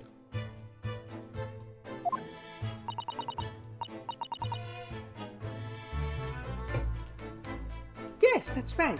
Oh, and of course, What? have you forgotten what the inspector mentioned before? It was the landlord, Mr. Garrett, who discovered Mr. Shakespeare. Ah, Mr. John Garrido, yes. Expect we could find him in his sitting room on the top floor as usual. Right, we must remember to go and talk to him later. Inspection!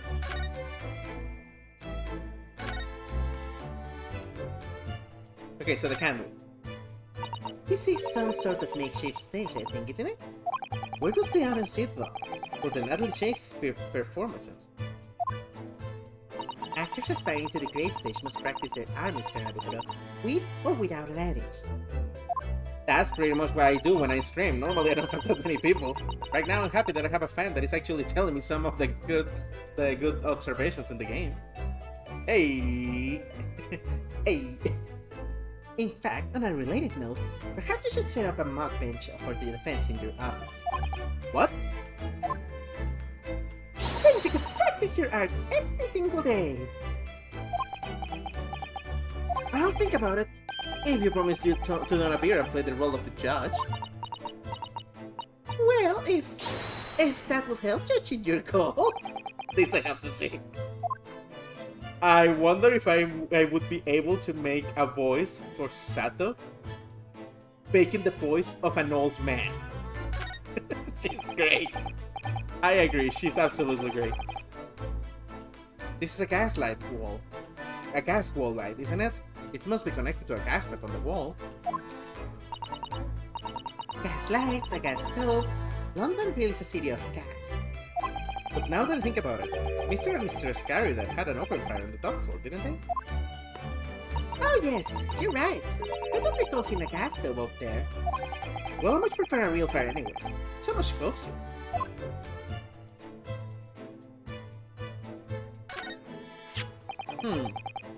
And here we have another disproportionately large machine. This looks like a mirror of some kind. Ah, this is a gas meter, I think. It seems that in this district, residents pay for gas as they use it with coins. Oh right, this actually was brought up in the case. It's just that Natsume was not going to pay anything. He didn't have anything. Ah, I see. Yes, now you pointed it out. I can see that there's a slot just here that looks like it would take a coin. So you may need to put a coin in here. That's right. That would buy you about 2 hours of gas for lights and heating. So if you were a poor person with no money, you'd have to sleep in the freezing cold? Yes. If you were a scatterbrain with no change because you forgot to change your money at the bank. Under $2 for gas. Well, this is England. How much was that back then? I'm from Mexico, so we're in pesos. I cannot even begin to imagine. Thank goodness there's no meter in our office. Well, you guys have to thank Sherlock. No, I'm pretty sure that you have to thank Iris for that, not Sherlock. Oh, the poor man. So young to die. You suppose it was a very painful death being poisoned as he was? No, all we can do now is hope that he'll be reborn to a better life. Well, it's poison, so it kinda depends. There's painless poison, and then there's the freaking Kurara from last game, which was horrifying! Yes, I suppose you're right. I wonder.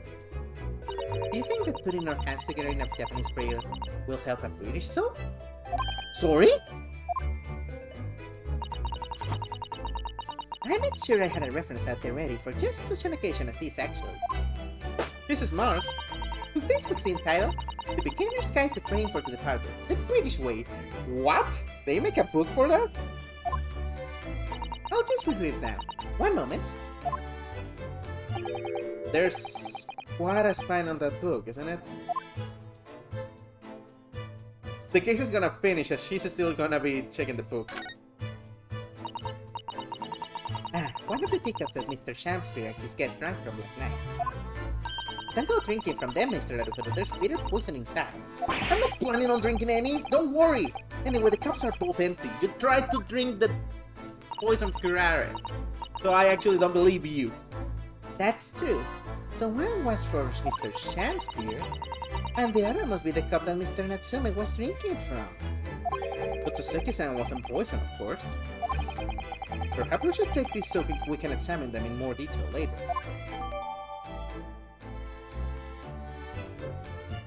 Okay. They're gonna explain again about how they charge per window, right? As we've seen from the outside, the window is completely bricked up. A vestige of the former window tax that Britons had to pay.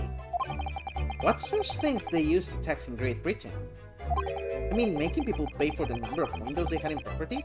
It's extraordinary! It's heartbreaking to think of the poor having to block up their window just to avoid an affordable tax. Oh, what is it, Mr. Sato? if you look closely, a number of bricks are loose. Wait, what? Oh! Wait, what? Oh. Yes, it looks like as though an amateur has broken out a few of them just here. Was it Mr. Shamspeare who did it? Wonder, being the lodger renting this room. Ah, look at this, Mr. Naruhodo. On the outside there's a little ledge. And there's something on it. What? Outside? Are those more soaps?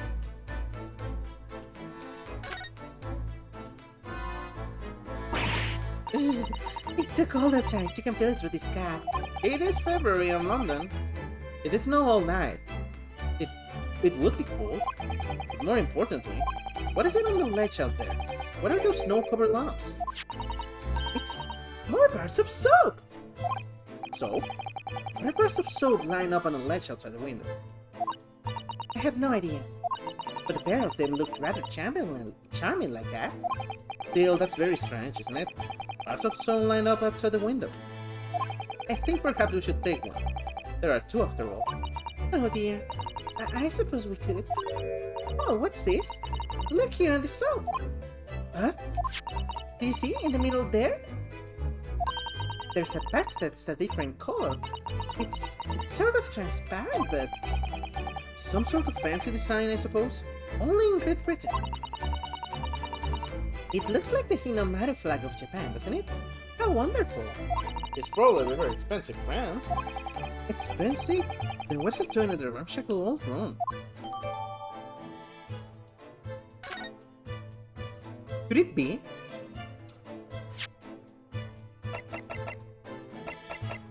I actually should check this out.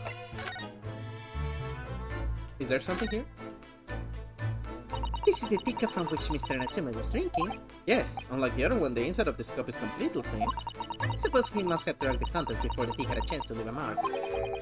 I always gulp it down too. Sorry, Mr. Naruhodo? Well, if you just sip it little by little, it goes cold. Clearly, I shall have to instruct you in the proper way to take tea. Wait, there's a proper way to take tea? And I'm actually meaning this, I actually don't know. This must be the cup that Mr. Shakespeare was drinking from then. It's a stain on the inside. He does that, I'm afraid. Even green tea. Oh really? I never noticed before. You've never noticed? Well, I never leave it in the cup long enough to leave a mark. I like to gulp it down. Drink tea while it's hot, if that's Japanese way, isn't it?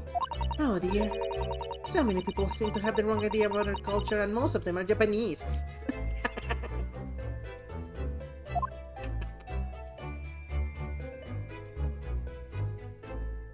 Okay, so thankfully nothing on the bottom, but this is interesting. One of these cups, I wonder if they actually... Oops, I actually didn't want to do it. I mean, was there ever any tea in this cup? And this is the other thing that I was thinking about. This little red thing. I seem to remember that the last time that I saw a small mark like this, it was the hot dog in Ace Attorney Investigations. This part is a different color. It's an exquisite design, isn't it? Trust the British to turn a boring bar of soap into something special. I quite like it. It reminds me of the Hinamaru design of the Japanese flag. I expect this is a rather expensive soap. That doesn't seem likely when given who it belongs to. Yeah, last time it was a piece of cloth, so yeah. Look at these extravagant bright costumes. Somehow they look out of place in this room. What is Grim Shady going on? This one looks like a king's attire. A king? Who was dreaming of being a king? I think you'd be more suited to a feudal lord, a daimyo or such like. What? With a chonmage top knot? Every Japanese man wishes he had a chonmage. Oh, you look wonderful with one. You already have the sword. And do you imagine what would happen if I walk around the streets of London with a chonmage and a sword? What is a chonmage? I'm just kinda curious now. I imagine that it's just those little chonmage hair.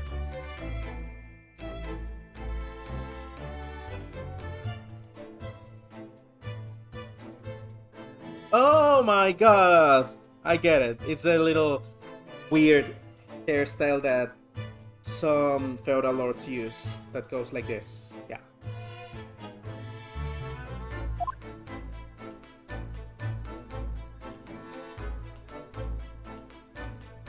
Whoa, what is this on the ground? Okay. I actually just noticed this now. And it's actually quite shiny. What's this? It looks like part of an envelope, I think. Yes, I think you may be right. Perhaps it was turned off when the letter was opened. Is that significant? Well, it's a little out of place, perhaps. Yes, it's a thing Ouchie got. There's no sign of a letter or the rest of the envelope, in fact, is there? She's right. And yet here we have the torn off end of an envelope. It just strikes me as unusual. I agree, we'd better take this just in case. Oh! I also wanted to check the things on the right, but I guess that's not gonna happen right now. Looks like you're having a... Oh! I think it's gonna be... Mr. Garadeth? Looks like you're gonna have a cut snap around, eh? Oh, no, it's Gregson. Gregson, back so soon? After I threw that little Japanese fella in the clank, I went and reported this to the investigation division. In 5 minutes' time, this place will be cordoned off by the charge. Oh, I see. Well, we'd better be leaving then. Poor Mr. Natsume must be feeling very low being back on a cell again so soon. I'm sure. We should probably go and... He's not dead?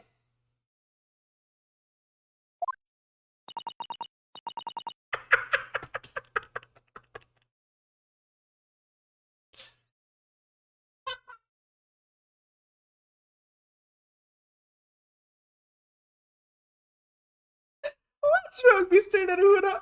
Everything here.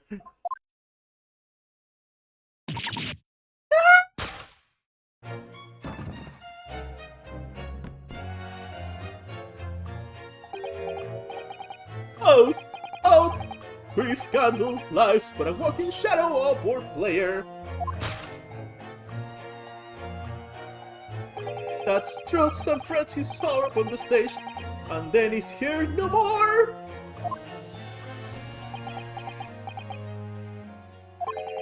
Now, how sound the next part? It is a tale told by an idiot, full of sun and fury, signifying nothing. Indeed! Oh, happy day! What just... What? Walking Dead? What just happened here?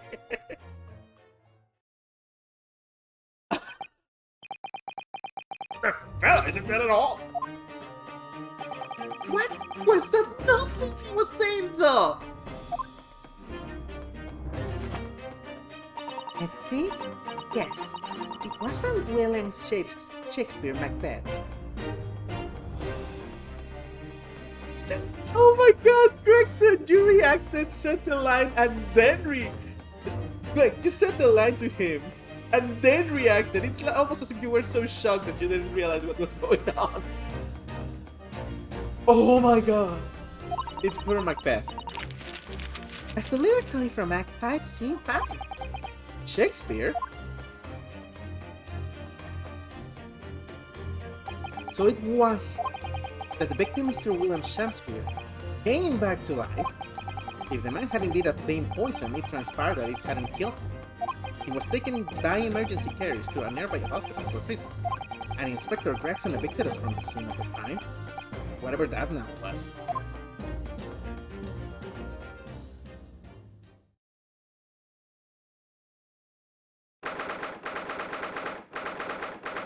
Wait. That guy over there. Memory. Wasn't he the one that the Shakespeare guy in the first game kept calling Horatio? Whatever do you think will happen now? The Muppet Man. Good question. What a strange situation for Mr. Natsume. Arrested for murder, but then the victim comes back to life? I think perhaps the victim was never dead in the first place. It seems very likely that Mr. Shakespeare did consume poison as we deduced. But was it an accident, attempted suicide, or attempted murder? Until the truth can be established, I imagine the police will keep Mr. Natsume in custody. I suppose so. Let's hope it doesn't come to anything more than a night in the cells. Oh, what's this? What's that man doing over there? He looks like he's trying to see into Soseki-san's lodgings. Is something wrong, Mr. Naruhodo? Excuse me? Could we have a word?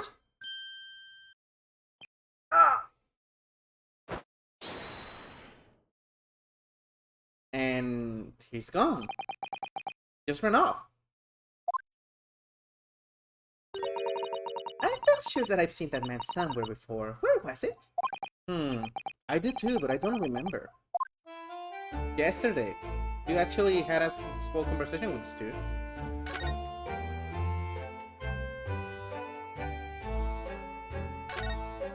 With the exception of the top floor where Mr. and Mistress Garrideb live, all the windows are bricked up. I wonder if at this point Mistress Garrideb has already been arrested. Yes, that's because of an old window tax that was charged on the number of windows a property had. In order to pay less tax, The poorer members of society fill in many of their windows. We've heard this! But the tax has since been abolished, hasn't it?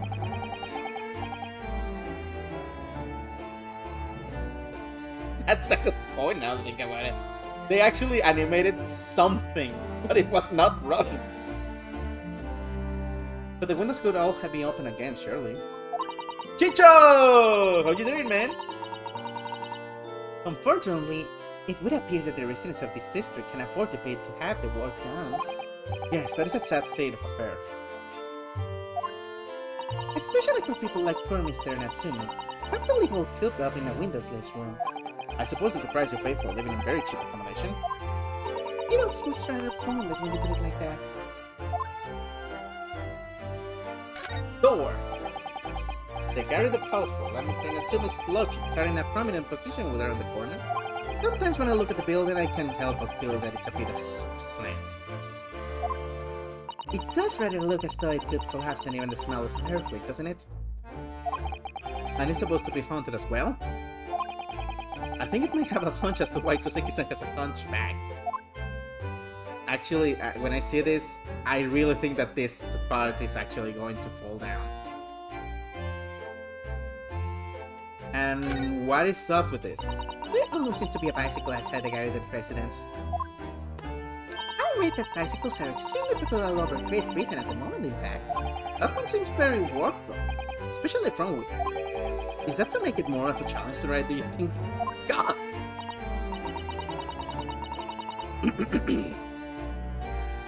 To quote a previous comment, Susata's whole game in last game was having faults and errors in her head of Naruhodo being an idiot. And now she's generally correct about Naruhodo's stupidity. No. I'm afraid that may be a result of the writer's incompetence. For the front wheel to be so badly warped, I'm afraid the writer may have been similarly afflicted.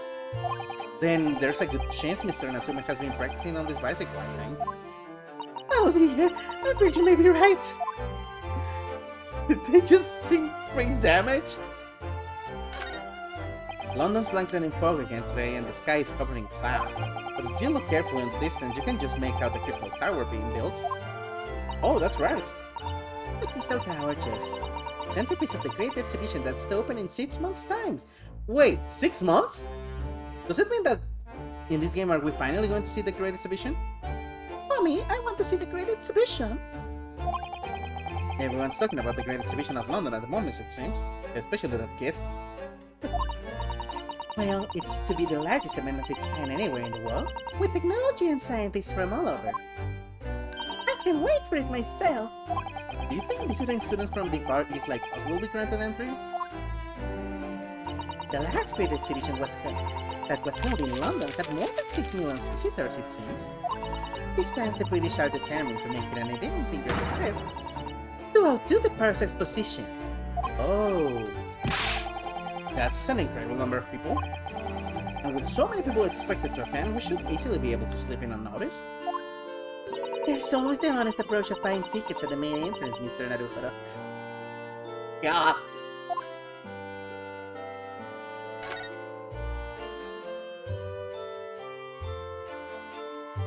So it's gonna sound dumb, but in the first game, I actually wanted so badly to have some... Wait, what? Is this a reference to the actor? William Robbins. Huh. Anyway, I just realized that I was thinking last year when I was playing this that I wanted so badly to have somebody inside this. Why has somebody built a snowman on some sort of pedestal, do you think? That's not a pedestal, Mr. Naruhodo. That's... Anything in English like that is also in the untranslated version. Like the Finnish right omnibus. Oh. That's not a pedestal, Mr. Naruhodo. That's part of the snowman's body. Really? But it already has a perfectly good body. Oh, that's right. Japanese people can make a snowman with just 2 balls. British usually make it more. Well, it's true that British snowmen are usually made with 2 balls of snow. Perhaps this is a foreigner. Now we're looking at him as if he's strange. Oh man, I know how he feels. If anything, it's Japanese and British 2 ball snowmen that are the strange ones, isn't it? Takumi-san himself referencing it. Well, he is a good writer, I think. Shu Takumi. I really like the story of Ghost Trick. I want to buy it again, even though I have already finished it twice or thrice. After all, real people do have 3 sections: head, torso, and legs. Do you ever think that perhaps you think about things too much? Guys, what the heck is wrong with you two? Move.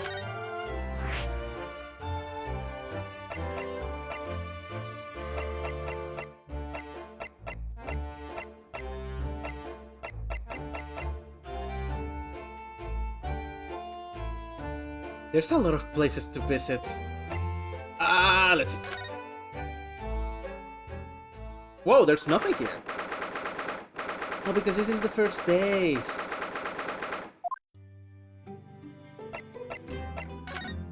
What to do? Soseki-san is so terribly unlucky, isn't he? You can say that again. Suspected of 2 different murders in 2 days. I've never known anybody to be so badly in the wrong place at the wrong time so many times. I have. I'm looking at him right now. You know, I hadn't really considered it much before, but I think you might be right. I've been quite unlucky in that respect, haven't I? Am I cursed? Well, you are right. Well, you will be you will be the founder of that family, more like it. Oh no, not for the son. I'm sure you're overthinking it. Let's have the discussion. Let's have the discussion. The new ladder, step ladder. Perhaps you should put this spade away somewhere. That's not a spade, Naruto-san. It's a shovel. No, shovels are for digging. That's for scooping up loose material. It's a spade. No, spades are for digging. That's for scooping up loose material. It's a shovel. God. Well, it doesn't really matter, does it? You're so right, Naruto-san. We mustn't quarrel over such trifles. On reflection, then, I think I'll leave this spade where it is. Yes, I think that's for the best. We may need a shovel when we're working in the garden.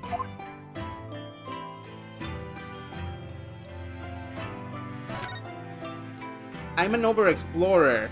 I'm sorry. I heard that there's another room behind the door.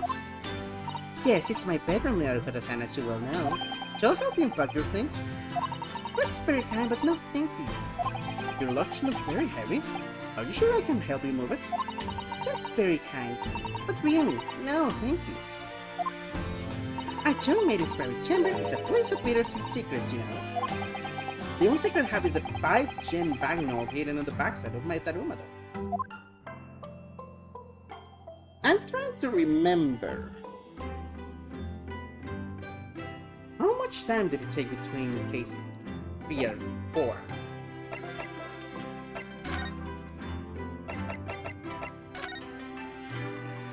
There's something I can find here.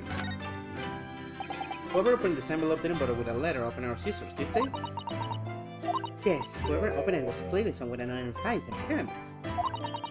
And judging from the angle of the rip here, the person in question must have been right-handed. Mrs. Sato, I think perhaps someone's been reading too much of the adventures of Carlos Schultz. You can never read too much of it, Mr. Aruhoda, never! What the heck?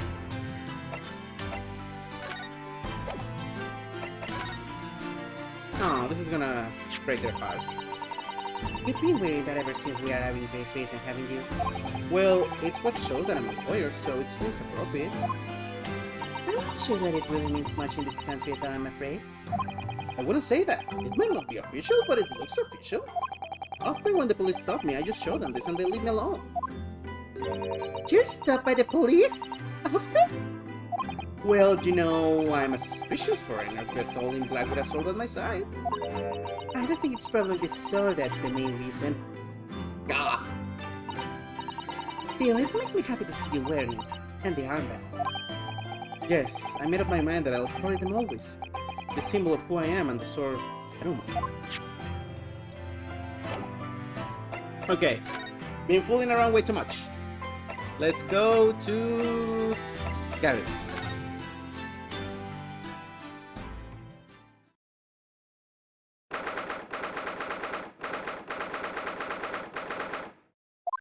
That thing is still burned.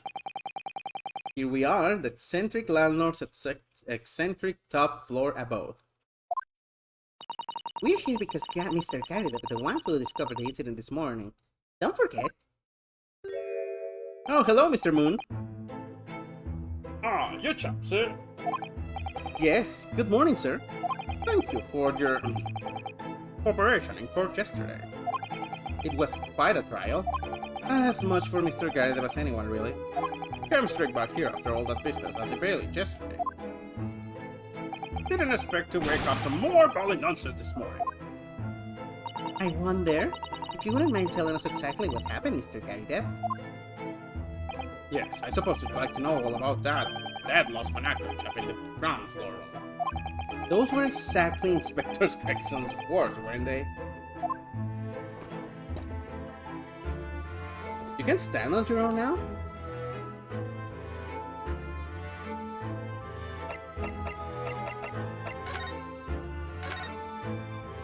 It must have been a real shock for you this morning. I hear that you discovered what had happened. Aye, well, that hopeless actor chap races at 5 o'clock sharp every morning without fail. But at 5:30 this morning, he still had a little gas. So I went down and knocked on his door, but nobody answered. And that's when you broke into his room by kicking down the door? Well, I called it a rum-looking Japanese chap to do the groundwork, of course.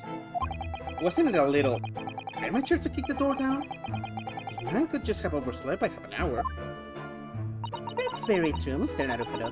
If 30 minutes of oversleeping warranted such behavior, I'd have to kick your door down every morning.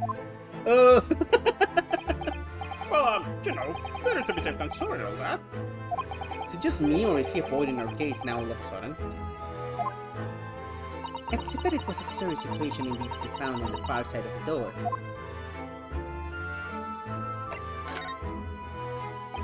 The victim's name is Mr. Shakespeare, I believe. Is that right?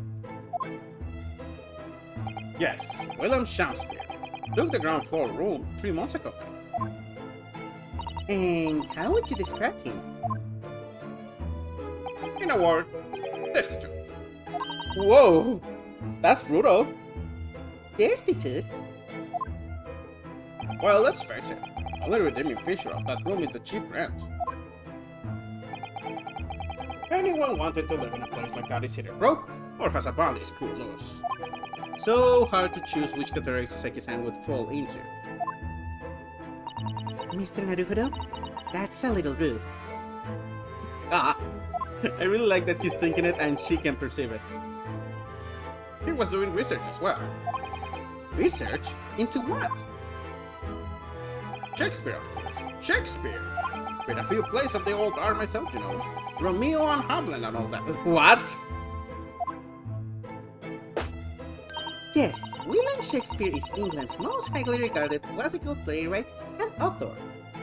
He's known as Sao in Japan, as you know, and many of his works in Japanese, as you know, and many of his works have already been translated. It is incredible that Shakespeare was shortened to Sao, though. Someone was too heavy-handed there.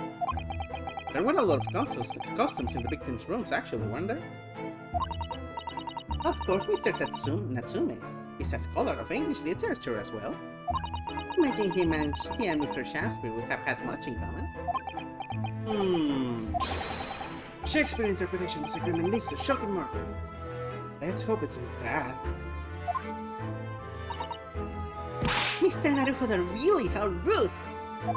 He's thinking it, supposedly.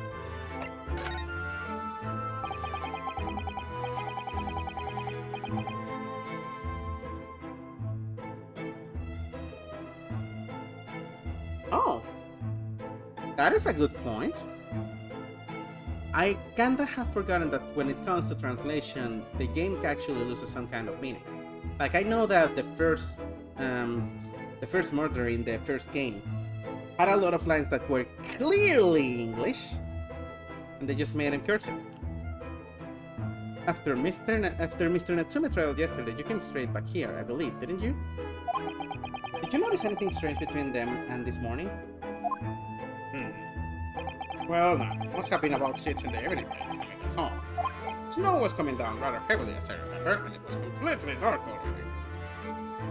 He's using the pipe, so... Snow was coming down rather early.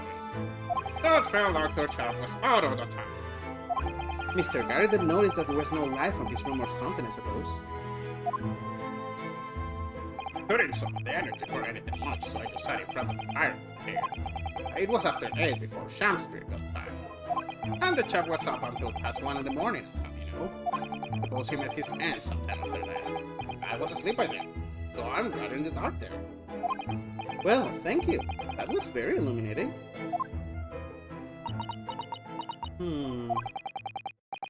Is everything alright, Miss Susato?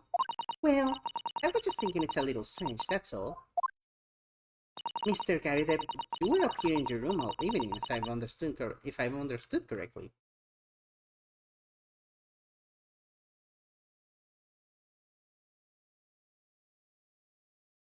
The fan translation of Case 1 had a line where right after the first objection, Brett says, "Where did that fire in your eyes come from?" But this game made it, "How dare you use that tone with me?" I like fire better. Yes, I actually have to say that it sounds better, but I actually have to think of who is it coming from.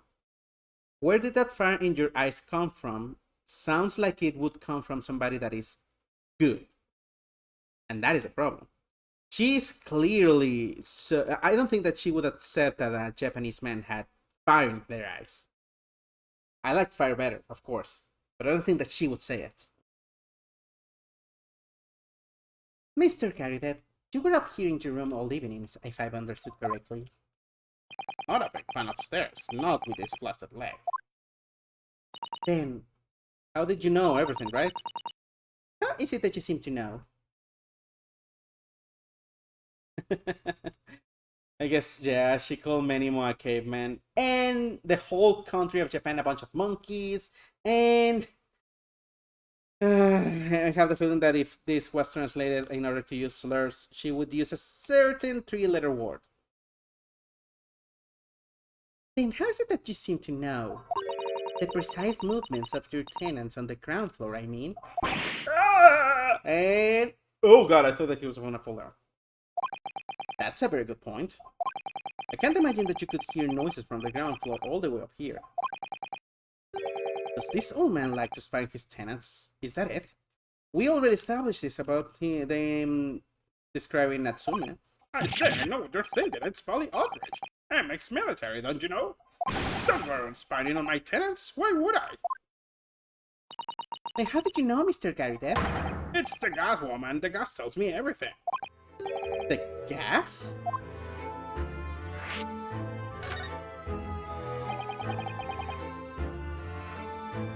You don't have to use slurs in order to be racist.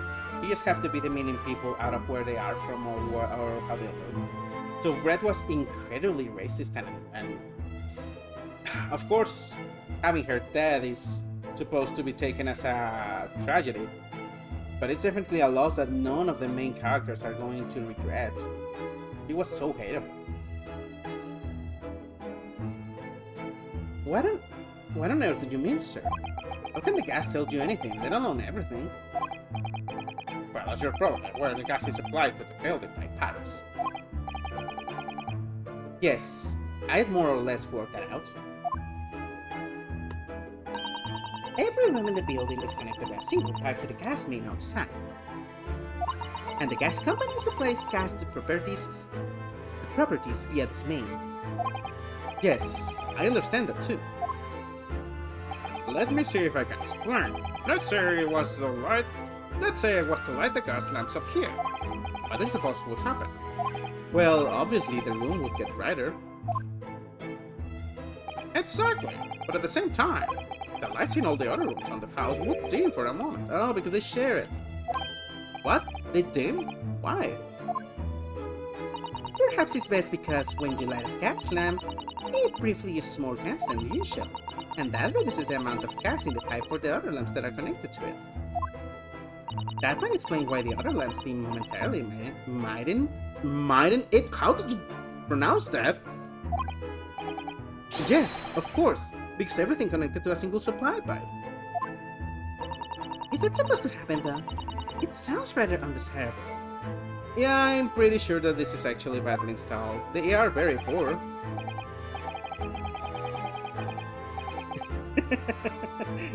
Gardeps wore metal right. Jolly good point. Fact is, the gas company pipes in these parts are pretty hopeless, long worn out.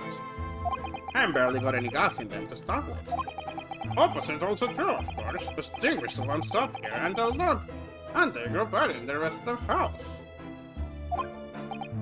Ah, right, I see. So by watching the flickering of the lamps in one room, you can determine what's happening elsewhere. You've got it.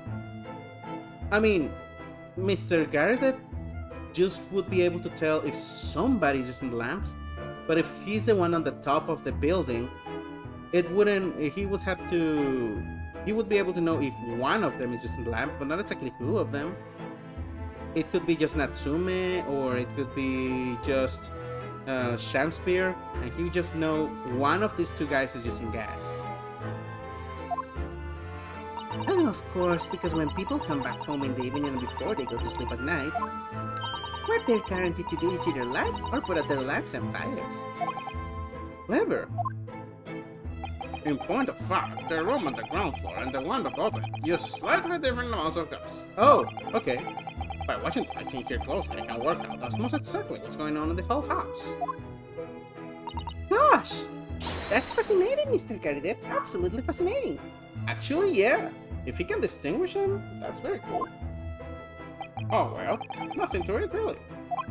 And I can really see that it's going to help us with the case either. I'd like to know is why Mr. Garrett was interested in what his tenants are up to in the first place. I feel like there's more to it than idle curiosity. Well, we've done as much as investigating here as we can, I think. Perhaps we ought to go to the prison and speak with Mr. Natsume again. A good idea. Is there any clues over here? I wonder if everything over here is still destroyed. Yep. Yep, Mistress Garrett was very angry back then. Prison!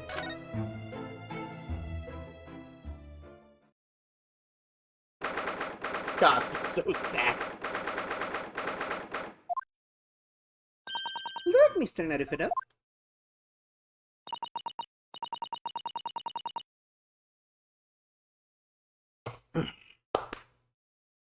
Mr. Natsume, have the police finished questioning you now? Not considered Mr. Naruto Squire. Yes? What is he? Tell me. Is he a ghost? Is he here to haunt me? Let me guess, you're talking about Mr. Sholmes? He actually calls himself a great detective, Mr. Natsume, not a ghost. But we symbolical detections are not of this world. They've left me. I feel so dumb. Well, that's sort of cards. Credit where credit's due, Mr. Naruhodo. You were heavily involved in the deduction, too. Yes, moving on. We have some wonderful news. Oh, The victim that we all thought was dead has come back to life again. he's gonna scream in terror. Now, in the absolutely worst case, you could only be tried for attempted murder. That's great, isn't it, Mr. Natsu? It's terrible. Uh-huh. I'm stuck in the cell, suffering for some silly wrong in the stomach. You did it, didn't you? Confess, you're a killer. Why the mustache? Why the mustache? Constant questions. I'm sorry to hear that. Ah, that selfish shyster. Make up your mind. Aren't you dead or alive? If you were going to come back to life, why bother dying? We can play wishy-washy William. Wishy-washy William. Well, it seems likely that Mr. Shakespeare was never actually dead in the first place. Ah, yes, that might make sense. And I'm pleased to like his life, of course. Our live event last night was much fun. It'd be sad to think it was our last. Oh, Oops. Mr. Natsume, does this mean that you actually did see the victim last night? You met with Mr. Shakespeare, didn't you? Why would you keep that from your lawyer? I'm not saying another word. I demand to have a lawyer present. Who do you think I am? Please, Mr. Natsume, I need to hear your side of the story. Ah, why am I cursed like this? About time. Can you tell us exactly what happened last night then, Mr. Natsume? There's nothing to tell. But Mr. Naruhodo Squire, I'm eternally grateful to you for helping me with that accused case yesterday. The case that saw poor Miss Green hospitalized after she ended up with a knife in her back. it's hard to believe that was only yesterday. After the trial was over, I trudged my way back to my lonely lodgings. And that evening at past 9, it must have been. I visited Mr. Shakespeare. So you did go to the victim's room then? As we feared. I didn't do anything wrong! I'd never been to his room before, it was the first time! Then what made you decide to go? I bumped into him when I arrived back at the house. We got chatting and it developed into a discussion. But he had to go out, so I bade him farewell. That ties in with what Mr. Garrido said, that the victim went out and came back after 8. And again later that evening, at around 9 or just after, when I took him some nice tea I brewed as a gift. So it was you who brought the tea that had clearly been drunk at the scene then? And I suppose you were discussing the works of Shakespeare, were you? Yeah, that's right. That's exactly right. Romeo and Juliet, who was the stronger? It was a delightful debate. What the heck?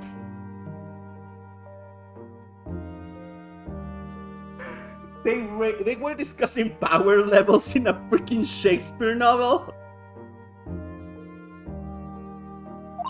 I'm sure. Such a stimulating subject, Shakespeare! And the debate became very heated, and so you slipped poison into Mr. Shamspeare tea?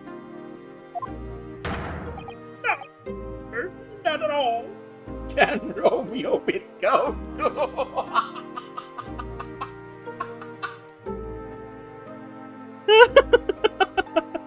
I'm gonna check that one for 20 minutes.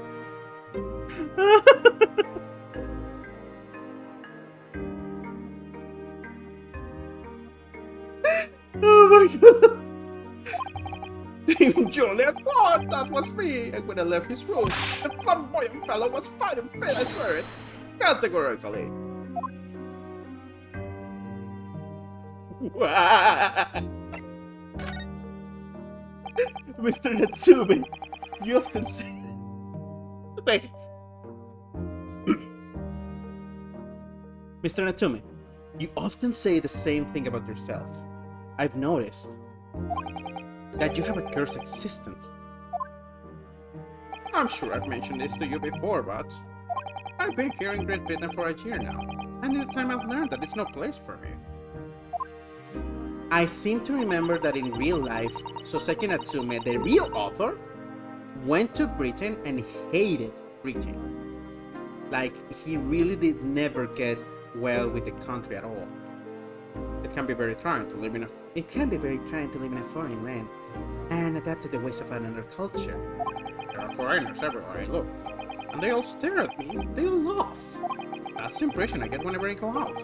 It makes me scared to leave my room. Which is why I've become a recluse. But even in my room, I find no respite from my fears. I've moved more times than I can remember, and then 1 week ago I moved into Briar Road. But why, I mean? Why did you choose that place? It doesn't seem very comfortable. Because the rent is cheap. I have so little money it spoke to me. The rent? Obviously, there's a reason why it's cheap. Because the room is cursed. Cursed? Cursed how? The previous occupant, the man who lived there before I took the room, died there. What? Oh, no! He was only a young man, but one morning he was found dead and no one could explain why. Surely no one would want to live in a room. Surely no one would want to live in a room with a history like that. I didn't. When the letting agent recommended the place, I wavered. But I want books! And books cost money! A horrible history is a small price to pay! When I realized it would mean I could buy more books, I signed the lease like lightning. Brave or Blinker? After I moved in, I soon came to realize what I thought. I realized how horrible that room's history really was. That's someone that kind. Gosh, was it really so awful?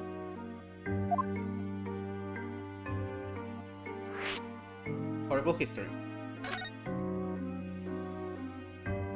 How did the room's horrible history affect you, Mr. Natsume? What happened? At first, it was just a feeling of beady eyes boring into my back, watching me. Do you think that might just have been your mind playing tricks on you? No. My mind doesn't know any tricks. Or someone else. It's been one long nightmare ever since I was given the keys to that place. A nightmare? You mean having bad dreams, you mean? All the souls who died in that room lean over me in my sleep. Tried to strangle me. Wait. Theory time. Gas. The reason the gas keeps spends a different amount of gas when it's used by him or when it's used by William, according to what Mr. Garrett says, might as well be that there's a leak, and that could be the reason why the previous room owner died, gas poisoning or something, and Natsume is having trouble breathing, so that's why he feels strangled. Let's see where this goes. Will is horrible. And now I come to think of it, it happened again last night too. The very same night that Mr. Shamsbury was breathing in agony from poisoning his body. It wasn't the bear suffocated slightly by those miserable spirits in my room. Yeah, he was choking. Just let me must move out of that room as soon as possible. Yes, you're right, I know it, and that's why I'm already searching for the next room with a history to call home. Why would a room with a history? I think perhaps you should try to avoid accommodating with any kind of history at all. Otherwise, I'm scared that you yourself may become history. Susata-san knows how to make the man listen.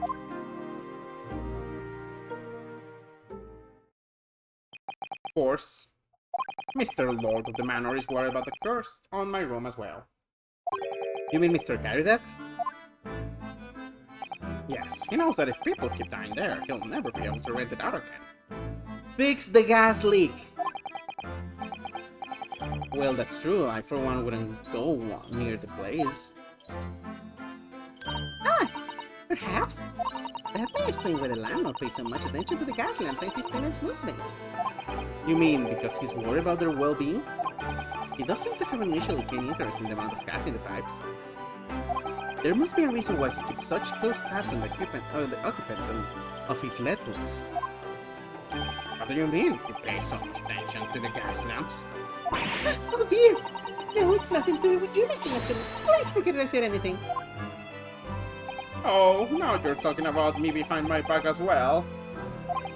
What's important is that Mr. Shamsbury is in fact dead at all. He's dead in fact. Once he's come around and he's able to tell us what happened, we'll be able to get you released. Yes, please, I'll hope you're right. Excuse me. Oh, hi.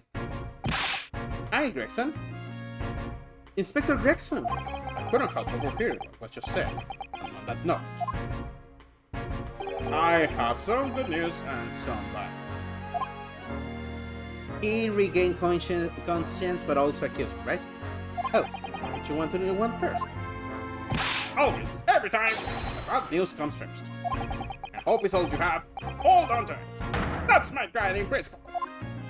Right, well, in that case, the good news is... Huh? Sorry, but it's just a lot easier to explain everything that way. Then just go like that. And why did you ask me my preference? As you might have heard, the victim, Mr. Shamsbury, was just unconscious. He's come around now. Yes, we saw it happening in all of its terrifying glory. He is still being treated by the doctors, but we've managed to get a written statement from him already. Oh, isn't that wonderful, Mr. Natsume? Oh, thank goodness it's all over then. I can leave this on myself. Sorry, no, that's not in the cards. What? Why not, Inspector? Mr. Shamsbury has implicated someone as being responsible for what happened last night. Implicated someone? Oh dear. You don't mean... I'm sorry to say I do, yes. He's pointed a finger at you, Mr. Natsume.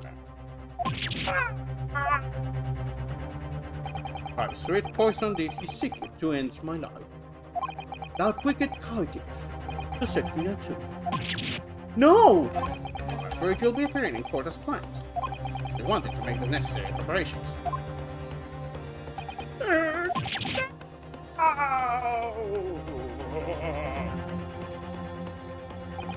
And so once again, Soseki-san found himself having to take Doug in the Old Bailey. I wonder if he will become a spirit medium in the future. Whether his room was haunted or whether he was just terribly unlucky, he knew he had no choice. following day I would represent him in court and do my utmost to break the curse that blinded him. Somebody wants to have something to do with magic.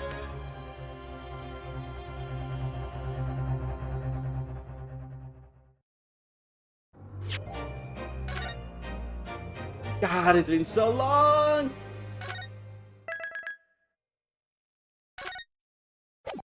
And now, trial time! I think I'm gonna do the first part of this. I hope it's the short one.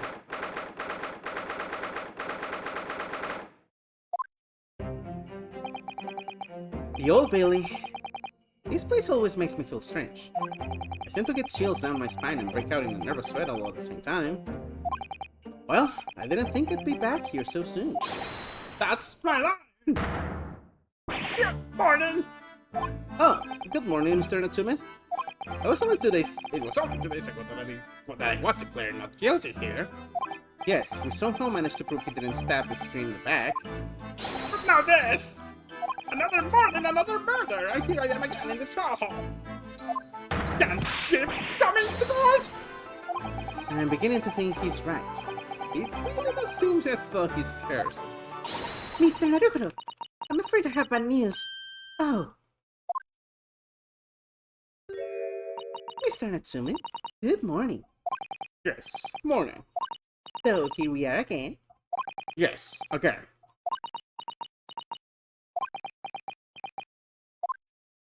Division Assistant Miss Mikatama squares the buttons! Oh dear, you've heard it, didn't you? If you come in shouting on top of your voice, people can't help but hearing what you say! Oh, I'm sorry. You've done nothing wrong, Mr. Sato. Now what is it? The Reaper of the Bailey? Well, it seems that the prosecution in today's trial will be led by Lord Baroque Band 6. Band 6? No, again! Here we go! The so-called Reaper of Bailey. The most legendary prosecutor in the land. God, I love his theme. It might be a bit late, so maybe I shouldn't sing it.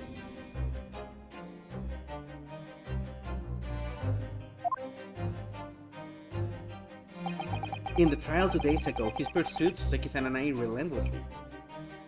Of course, by the skin of our teeth. We managed to pull through, but still.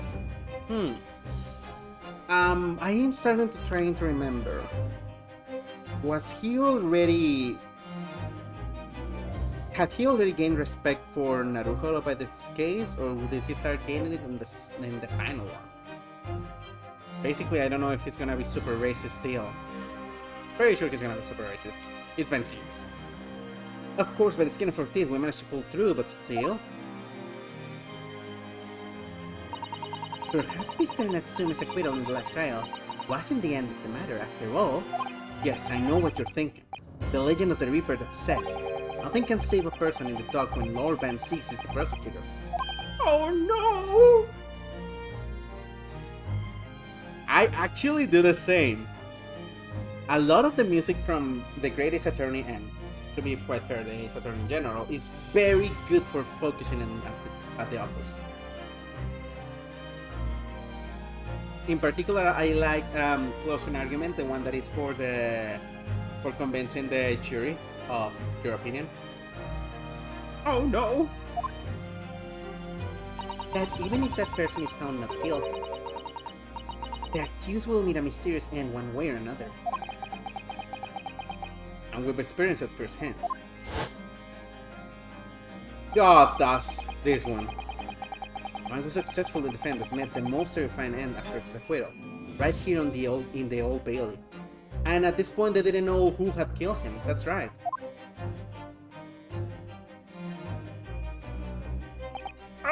Do I have to put up with those ice-cold eyes pouring into my soul again? First by evil spirits and now by the Reaper. Bird of petrifying birds, potentially. Well, if it's potentially... At least you appear to have hope, Mr. Natsume. Welcome, student Mr. Narrow Squire. Yes? I'm innocent. You have to believe me. You more than anyone now. Don't worry. I'll be your steadfast ally every step of the way in this battle. I promise. And this promises to be a hard battle, I fear.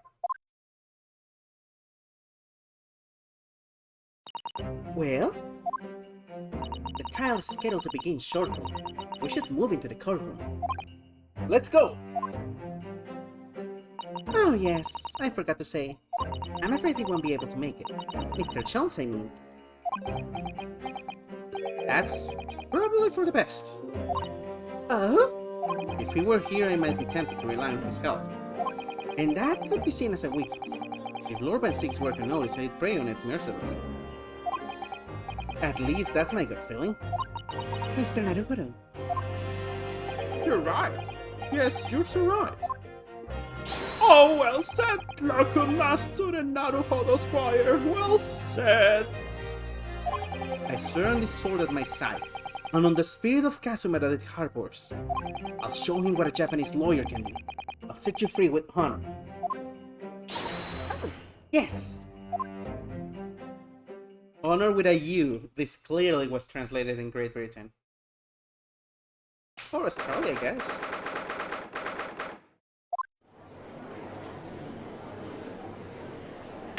I see some familiar faces in the jury. In the name of Her Majesty the Queen, I hereby declare this court to be in session. I now call upon the counsel for the prosecution and defense to declare their willingness to proceed.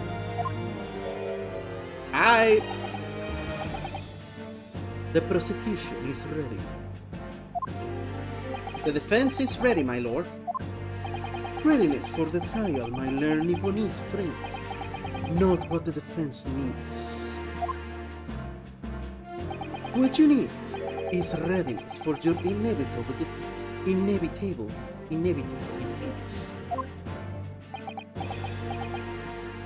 It's not just in my imagination.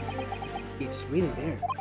Lord Van Six has such an animosity towards us Japanese for some reason.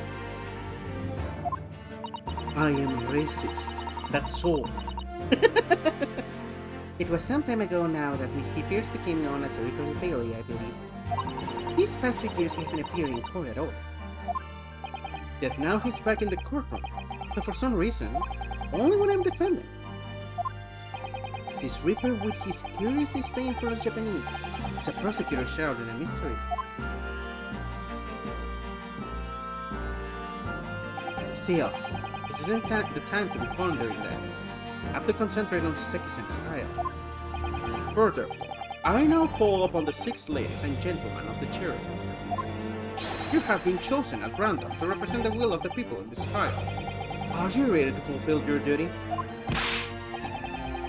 What?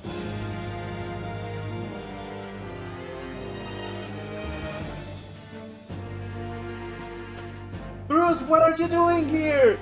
Is England only made out of 10 people?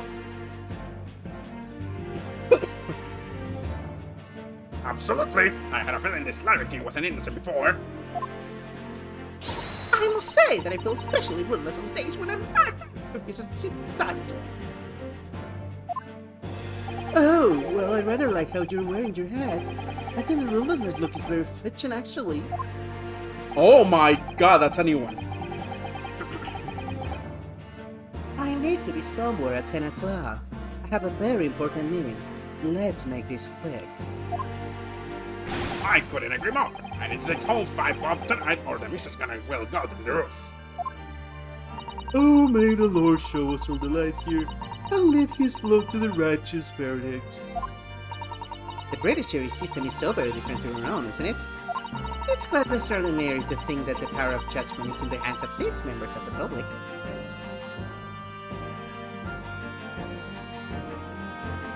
In the original translation, that pink woman is racist as hell, like she uses the Y word. The Y word. Yeah, I actually can't believe it after the first time it was. I really like that this game actually wrote the characters without using them, using them slurs. And actually, you can tell that they're racist as heck. And that the judge can only pass sentence when all jurors are in agreement about the defendant's guilt. 6 citizens of London chosen at random. Or at least at Stadia. Only one of them is new.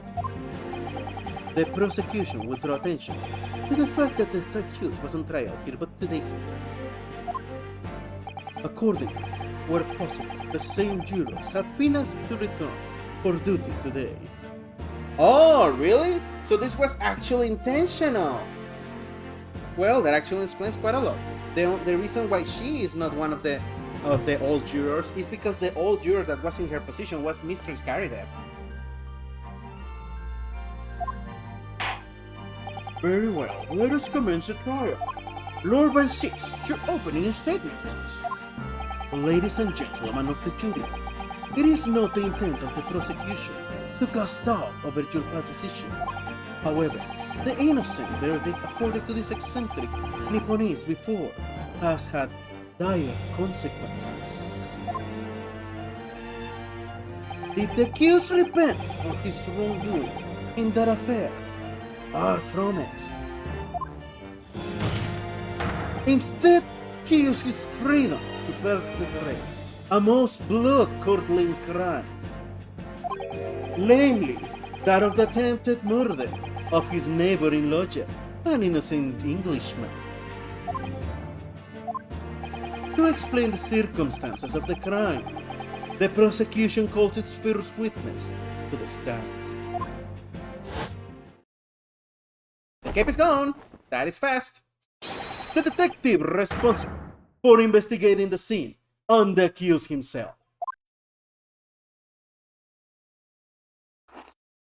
Hi, you two. Witnesses, your names and occupations, please. Yes, sir. Tobias Gregson, Detective Inspector at Scotland Yard's Homicide Division. Soseki Natsume from the Empire of Japan. My government ordered me to come here as a student to study your language and culture. Mr. Natsume, Yes, my lord, sir. I'm quite sure I'm not mistaken that you swore an oath never to set foot in my courtroom again. I remember it as if it was yesterday. The day before, in fact, my lord. But close enough. Believe me, this is the last place I want to be. Inspector, let's hear from you first. Explain the case for the court. Right you are, sir. The incident occurred in the Garridev household where the defendant has lodgings. In the ground floor room of the victim, Mr. William Shakespeare. The defendant has already admitted to visiting the victim on the night in question. Mr. Shakespeare collapsed in his room as a result of poisoning by strychnine. He was found the following morning when the landlord, suspecting something was wrong, broke down the door.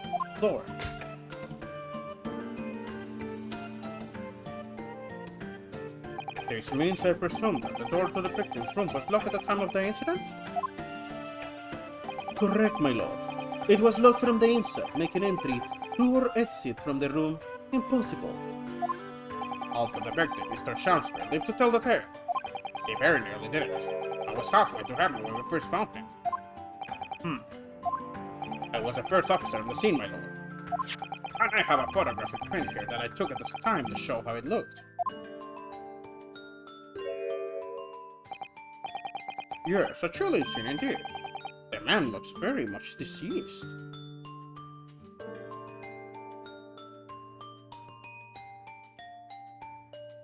What is that liquid on the left? That's right. Everyone present believed that's exactly what it was. Very well. I shall accept this photographic print as evidence for the court. It took all of me to not read that one aloud. Now then, Mr. Natsume. Yes. As a defendant, do you have anything to say at this juncture? they're haunted! Haunted by old spirits? Gracious, what's haunted? They're my lodgings! There's been a whole series of strange happenings in my lodgings! The tenant before me died in mysterious circumstances. A woman was stabbed by no one in the street outside. My neighbor was poisoned. And me? What about me? I've never been killed countless times. Well, Mr. Natsume, how?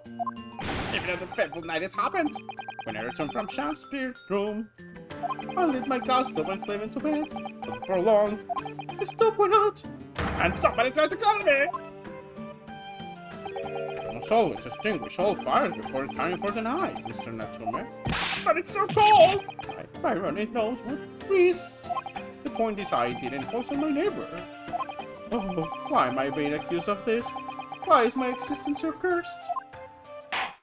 Yep, gas leaks. Thank you, witnesses. I believe I have a reasonable clear picture of events. If I could raise one more point, my lord. One more.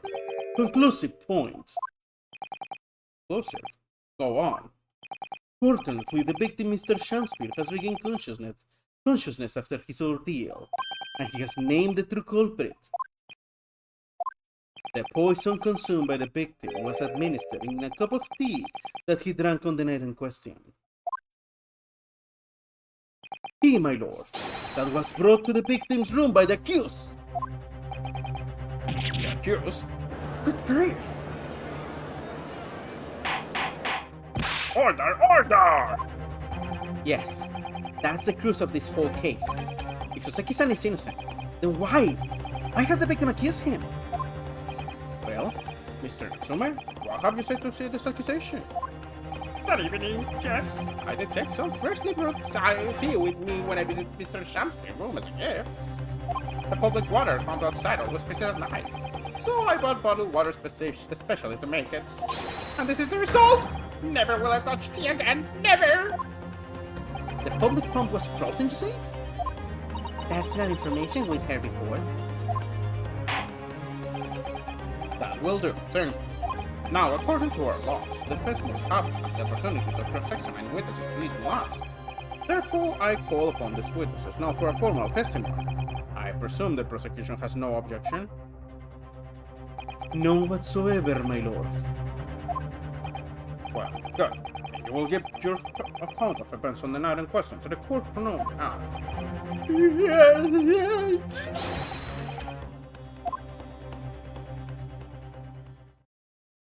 It's just hilarious. I love making his voice. It was around 9 o'clock that evening when I visited my neighbor, and he took some tea with me as a gift.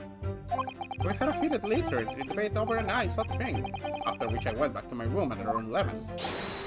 My tea was completely harmless. He couldn't have locked the door behind me otherwise, could he? Strychnine takes sometimes to have an effect on people don't kill over immediately after taking it. The victim would have been perfectly able to lock the door after his guest left. The argument still stands. So it's a slow poison? Yes, I see. It all seems relatively straightforward.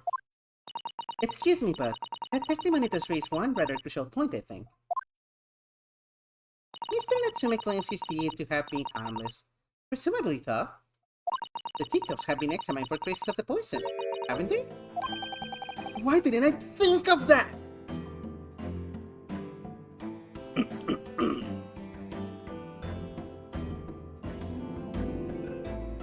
And now she's generally correct about Naruto's stupidity.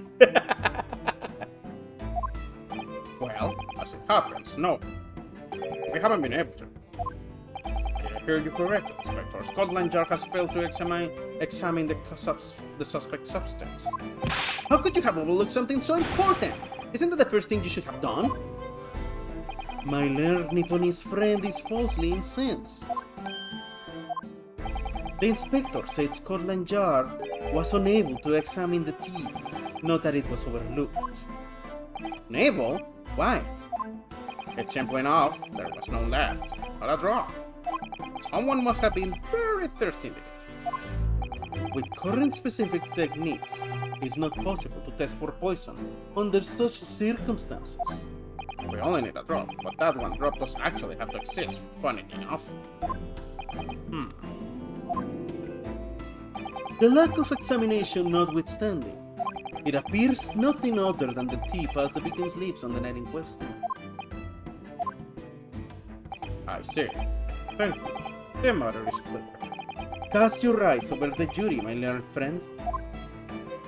What? You can see it in their faces, I'm sure. The recognition of the accused's guilt. Your client's fate is all but sealed. In mere moments from now, you will lose, and your compatriot will be down for all eternity. He's right.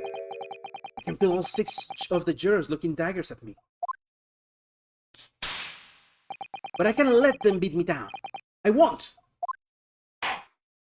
Counsel for the defense, proceed with your cross-examination. Yes, my lord!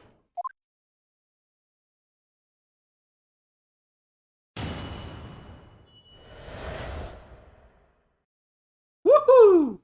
Catastrophic night. Okay. Hold it! Were you and your neighbor good friends then? No, we weren't friends. Not at all, not at all. Never, ever. A simple no would have sufficed. But then, why did you decide to pay him a visit? Mr. Shamspears fancies himself as having great literary knowledge. As a fellow scholar of English literature, we find much to talk about together. Home now, no Nipponese could understand the finer points of English literature. Oh my god! We already starting with this? And on the night in question, that was a topic of conversation as well, I presume? It was the day of my last trial, then when I was acquitted, I just arrived back at my lodgings, when I ran into Mr. Shamspeare outside on the street. That was all around 6 o'clock. We exchanged 1 or 2 pleasantries, but it soon turned into a heated discussion. He was on his way out at the time, though. So I promised to visit his room that evening at 9 to continue our debate. But did I have ill intentions? No! No, do not! No! Never, ever! A simple no would have sufficed, I feel. Then tell the court what had happened when you visited the victim's room. Hold it! Oh, right. I think I actually need to check. We had a heated literary debate over a nice hot drink, after which I went back to my room at around 11, so they were together 2 hours. A literary debate about Shakespeare works, I think you said, didn't you? Shakespeare. Oh, very worthy topic of conversation, I must say. Oh yes, my lord. Romeo and Juliet! Who was stronger? It was a profound pleasure, Emily Farley. Oh my god. Oh my god. But can Romeo beat Coke? Romeo and Juliet? Who was stronger? I know I'm going to regret asking, but how did the debate go? Well, we both agreed that we would reach a conclusion more quickly with a reenactment. So we battled it out, in Greco-Roman style, naturally. What?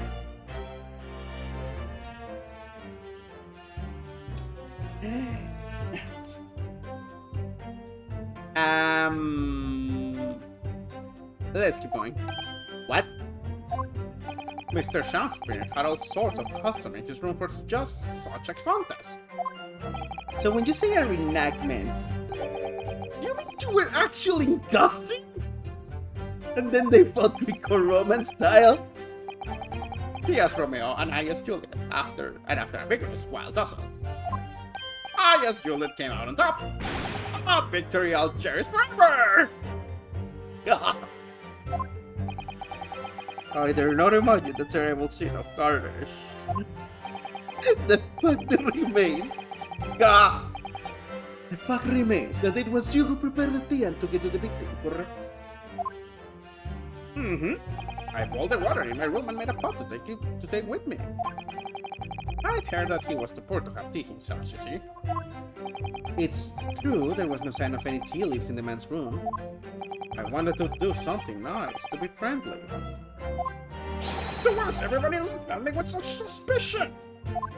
I did was harmless, of course it was! And do you have any basis for that statement, witness? My deed was completely harmless. He couldn't have locked the door behind me otherwise, could he? Oops. Hold it! I kept reading without actually pressing. Yes, there was not a drop of tea left in the victim's room anywhere, was there? That's correct. Anyone would think the fellow had never had a pot of tea before. He must have licked it dry. Which is a pity, because one drop is all we would have needed to analyze it for poison. And you say that you returned home to your room at 11 o'clock, Mr. Natsume? Yes, definitely. By heaven and earth, I swear it. The landlord was able to verify that as it happens. He confirmed that the defendant went back to his room at 11 that night. And how is the landlord able to attest to this? He, It was the lamps, I believe. The lamps, Inspector? When the tenants returned to their rooms and started using gas, the lamps in other parts of the house flickered. Yes, Mr. Garrett seems to pay a lot of attention to the comings and goings of his tenants. There's only one key to the Mr. Shakespeare room, I know that for certain. So he must have locked the door himself from inside his room. The victim has confirmed that to be the case, yes. So I'm right. My tea was harmless, completely harmless. If you take poison, you die. Everyone knows that. It's not that simple, I'm afraid. What do you mean? It takes a while to take. Hold it! You don't immediately die. How long does it take for symptoms to appear then? According to the coroner I was speaking to at the jar, about 30 minutes after the poison consumed. Then the victim suffers violent convulsions, cramping, and stiffness, and eventually dies from asphyxiation. So there's a 30-minute interval between when the poison is ingested and the onset of symptoms. There seem to be a lot of different types of poison in the world, that's for sure. Considering what happened with your first case, yes, I can tell what you would think that. Oh dear, they've tried poisoning again. It's always awful. 30 minutes is a long time. Certainly long enough for the victim to have locked the door behind the accused after he left. You can deny that, and it further degrades Soseki's sanability. I have the medical report from the doctor who examined the victim here, my lord. It spells it out, really. The accused is the only person who could have done it. Very well. The court will add this report to the court record as evidence. Oh yes, I see it here. Delayed onset of symptoms. I want to see. Ingestion of a small quantity of strychnine. It's a coma. Toxic by 5% 30 minutes after ingestion, highly levels of substance having been mixed with the victim was drinking, but no sample could be obtained for testing. The poison incident occurred at 1:30 a.m. on what? At 1?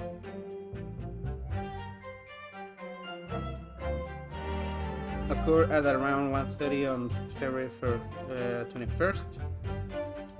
The time doesn't match. If Soseki left at 11, why is it that he had symptoms until 1 hour and a half later? No, 2 hours and a half later. Whoa.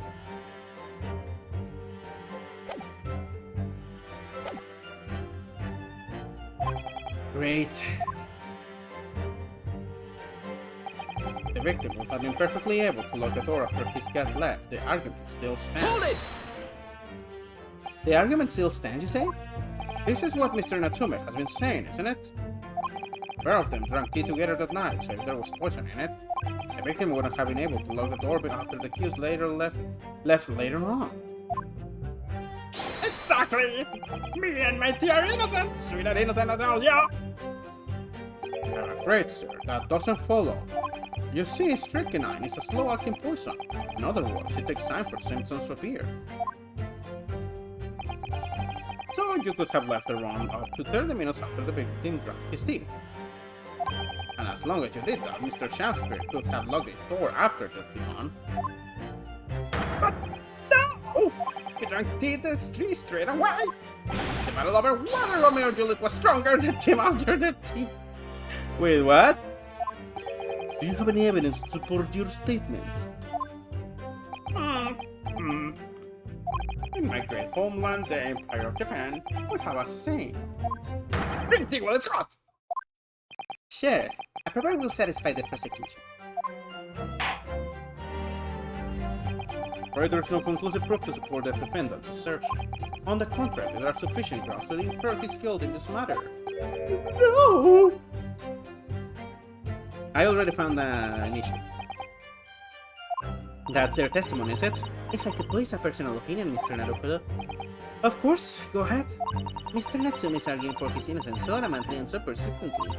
Yet Inspector Gregson just brushes what he says aside. It's really quite infuriating. I agree. So we need to find an inconsistency with what the inspector is saying, I think. I'm afraid so. As things stand, the jurors are sure to find Mr. Natsume guilty. As I see it, what we need to focus is on the poison and the tea. Let's listen carefully to the testimony again. Yes. I can tell what I want to do. I need to change.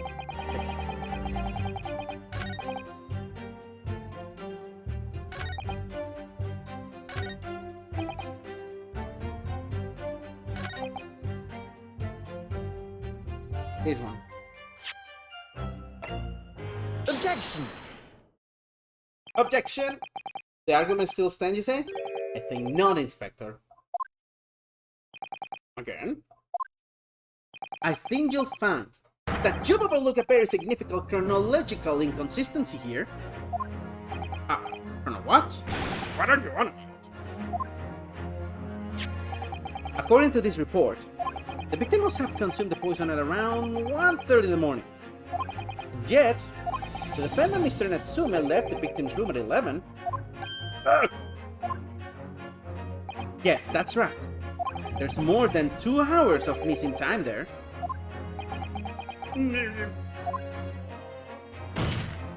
In other words, if there was poison in the tea Mr. Natsume brought to the victim's room, how could the victim have fallen ill to it 2.5 full hours after the defendant left? Wait, what? Why do they have the same animation? The defense argument is entirely reasonable. How do you respond, Lord 6?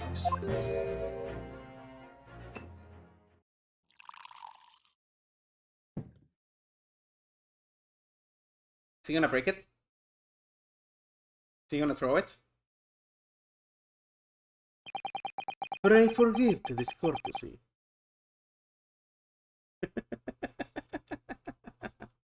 Pray forgive the discourtesy, my mind has wandered.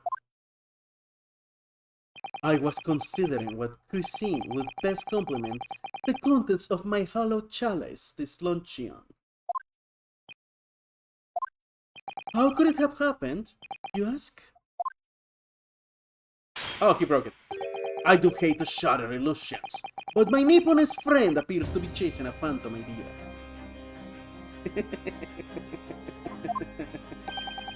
A phantom? It is so hard to imagine that the victim drank his tea after the accused had left. For example, at the time stated in the medical report. Yes, at around 1:30. Objection!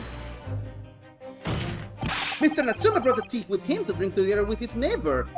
And in Japan there is a well-known saying, drink tea while it's hot. Objection! God.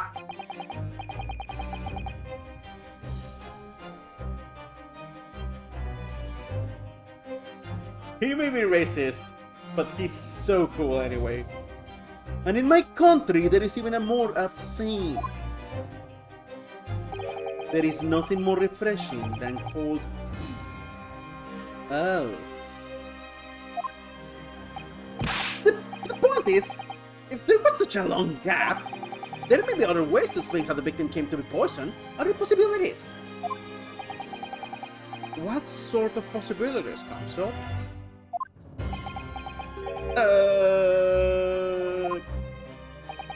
Well, for example, the man could have had another visitor. Another visitor.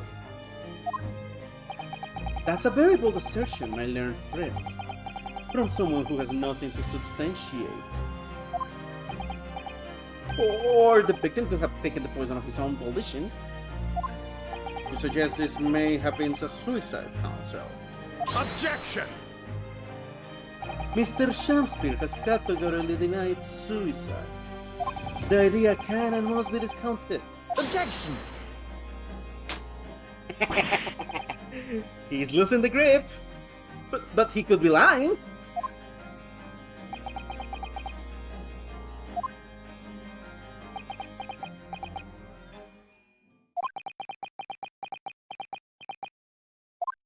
Is something wrong, Lord Van 6? I was listening to the sound of the carriage pulling up outside the car room. Pray forgive the discourtesy. Carriage? What carriage? It would seem that the key player in this case has just arrived. The victim.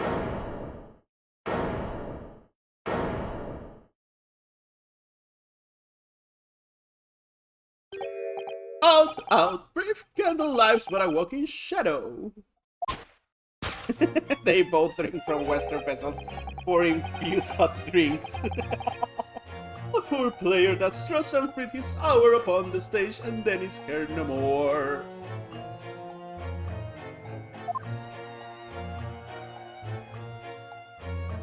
It is a tale told by an idiot, full of sound and fury signifying nothing.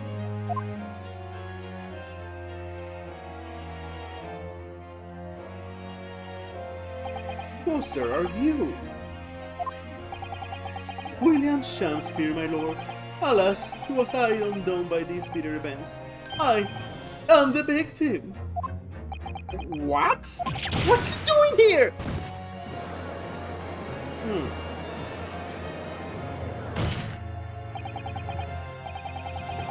Due to the fact that normally we only deal with murders,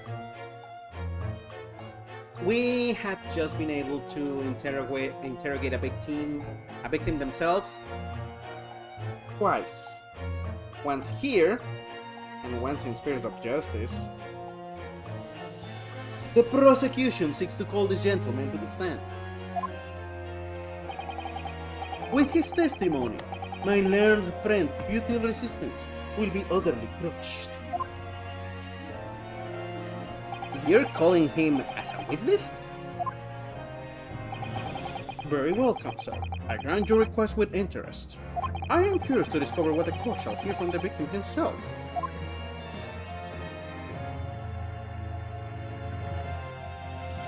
Happy am I, Shakespeare, to regale thee with my tale of woe, my lord. But I still have my own tale to tell. My own tale of wars. Whoa! I can't regale the court with my tale of perfect innocence in perfect English. That will do, Mr. Trooper. Let the court now hear from the victim.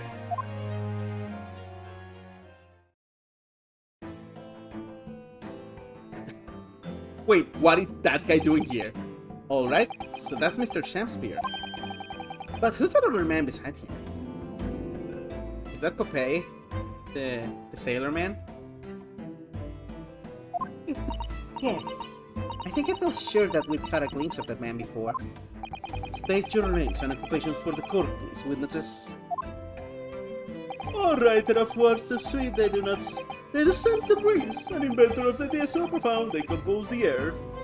The unrivaled poet, the unmatched scribe, William Shakespeare, were the great bard to be recalled to life anew. Ew, what a magnificent man! Good fellows, I am he who ponders such a miracle. William Shakespeare. The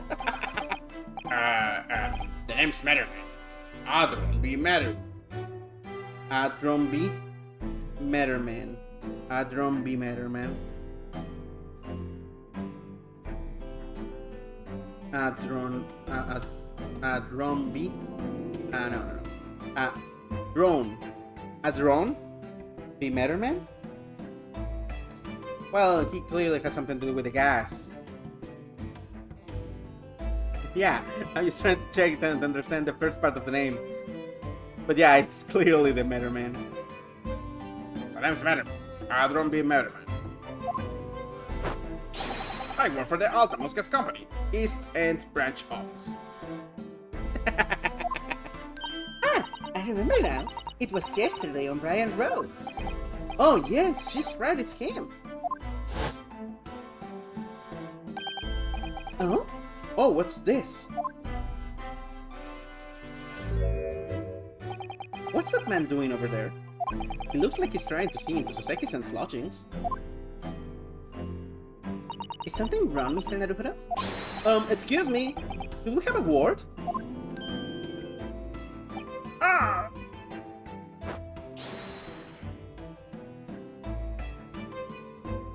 I can't understand why you call him Puppet Man.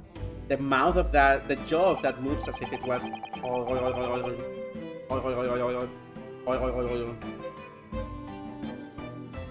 Yes, we spotted him outside Mr. Garrett's house that morning, and he's a gas company employee.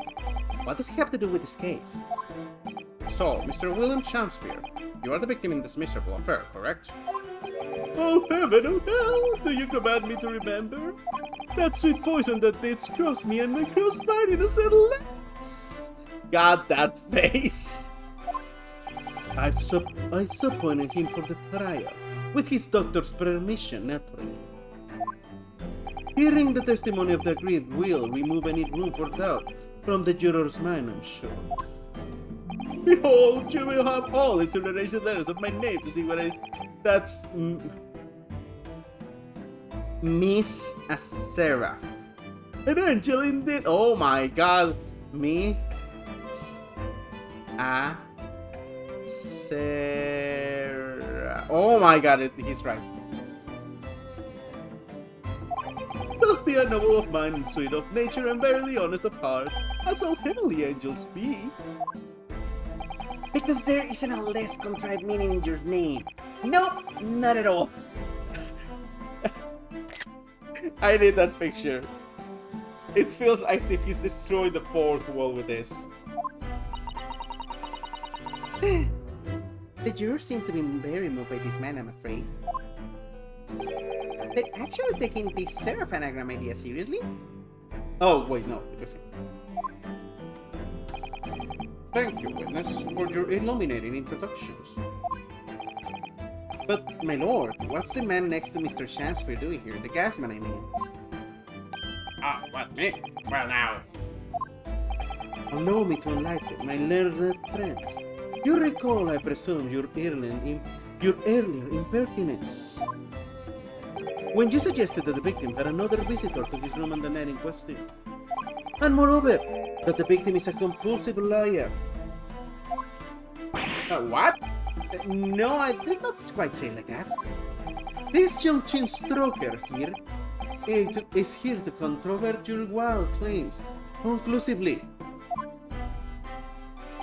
Is that not so, Mr. Matterman? Hang on. No, I'm just here. I hereby call for your formal testimony. I will tell the court as lucidly as possible what happened on the night in question. One may smile and be a villain. Yes, it doth pain me, but let the truth be spoken. The truth of that wintry night of my discontent.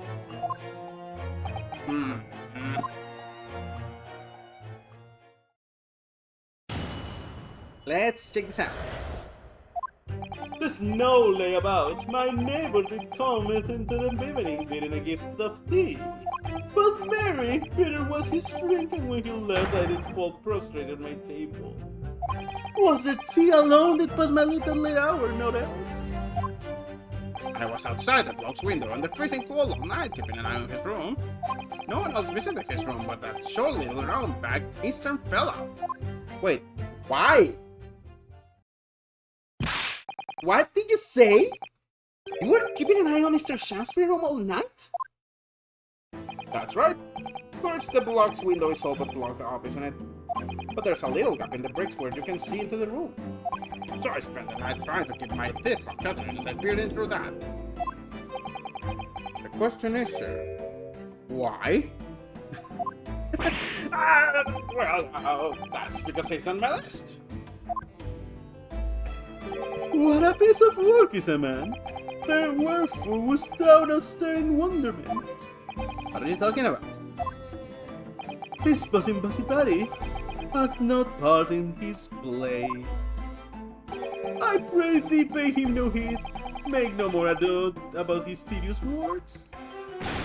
What'd you say about me? He's like a bee, a working bee. That's the...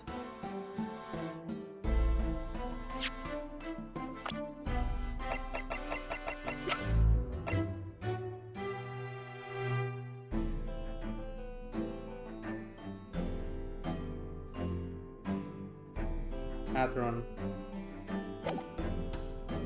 That post told me everything. He looks like a bee. Calm yourself. Discord. A drone bee, of course. That was very good. That was very, very good, Ender. This court is concerned with what happened on the night in question. Nothing more. Indeed, that is so. And as the testimony we have just heard clearly reveals, there was no one other than the accused present at the time who could have carried out this crime.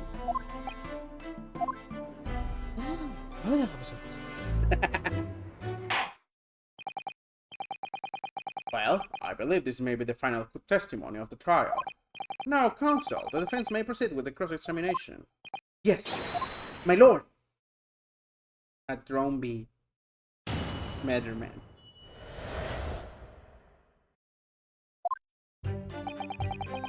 There's no layabout. My neighbor did come in the evening beer a gift of tea. Hold it! To be clear, by neighbor you are referring to the defendant, Mr. Natsume. Oh, indeed, sire. Perchance thou wouldst talk on, and I call him the man from upstairs. And at that time, did the mustachioed Nipponese visit you in your room? Our meeting was promised for the hour of 9, and lo did he come to tender a gift of fragrant tea. Details which are in accordance with the defendant's own testimony, yes.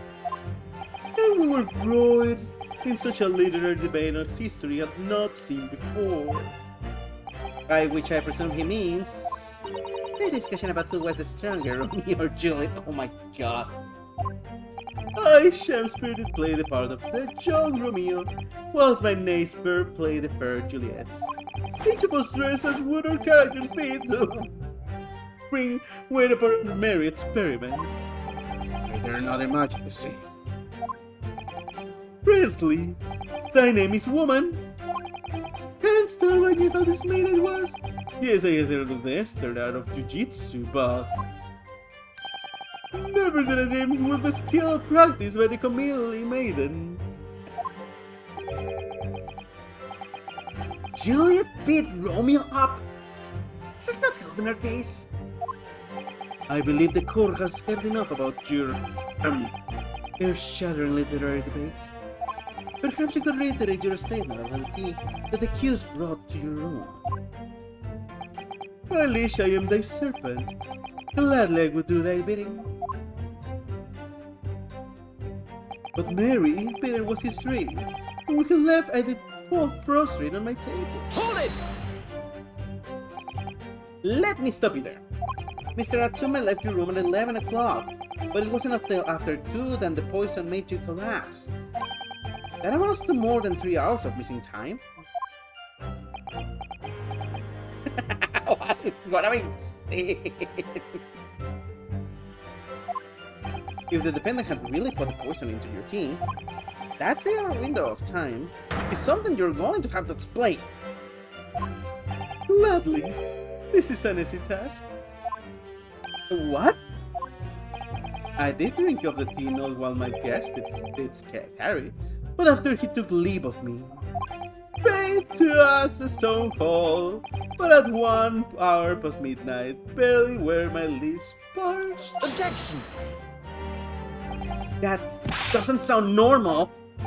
Nay, 'tis quite extraordinary, sir. After all, those would recall our fiery debate. Amidst such argument, there'd be no time for fiery tea. Romeo and Juliet again. Who was stronger? Mr. Shakespeare, in summary, allow me to confirm. Did you not come here with the intention of naming your attacker? But of course, my liege. It was a stupid lover of wars did attempt to shovel me of his mortal coil. Ugh, we all know what that means. It was a tea alone that passed my lips at a late hour. Not else. Hold it! So, you didn't have any kind of evening meal? Dinner? Supper? Huh. Fine luxury, fine gluttony. To eat thrice daily is but a waste of time. Story? I would that my belly were full no more often the sun doth rise. Well, most heroic eating habits, I must say. Night and day do I fill my hours with learn the story of the great bard and playwright. Fancies that the dare doth now in my chamber within the customs of mine art. That would appear to be the case, as even a rodent was found starved to death in your room. Now I think about it, it's not just food that was conspicuously missing from that room, was it? I don't recall seeing a single play of squib anywhere. But I have devoured them all. You've eaten them? Every word is within my skull. Did thou imagine otherwise? Right, that wasn't misleading at all. Now, could you turn around, do you think? Which brings me to this conclusion, that the only way the poison could have passed the victim's lips is in this tea.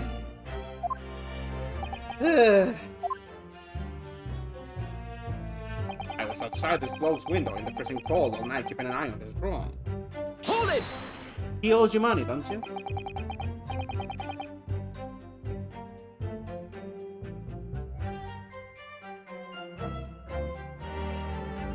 But the windows of that house have all been filled in. A historical artifact of the now defunct window tax. Yeah, you're right there. All ring horrible. But as it happens, there's a little part of the brickwork at the bottom corner that's been opened up. I was looking in through the gap. Yes, there were a few bricks loose, weren't there? And for some strange reason, a couple of bars of soap lined up in the ledge outside as well. I don't like going around imaging in other people's business, especially in freezing cold nights. But them's my orders, so that's why I'll keep doing it.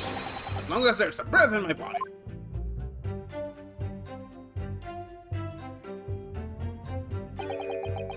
What's with all the theatrics today? Out of interest, Mr. Mitterman. After the accused had left and returned to its own lodgings, did you see the victim leave the room at all? No! He never left! He was in that room the whole time as far as I'm concerned. And we can therefore discount the possibility of suicide. How can you be so sure of that? The police carried out a thorough investigation of the scene and found no receptacle for the poison. And since we know the victim didn't leave his room, and hence didn't dispose of the poison container himself, it's clear that this was no attempted suicide. Only the culprit who could have removed the receptacle. Ah, yes. Lucidly explained, Counsel. Thank you. It really was. You can have with the logic.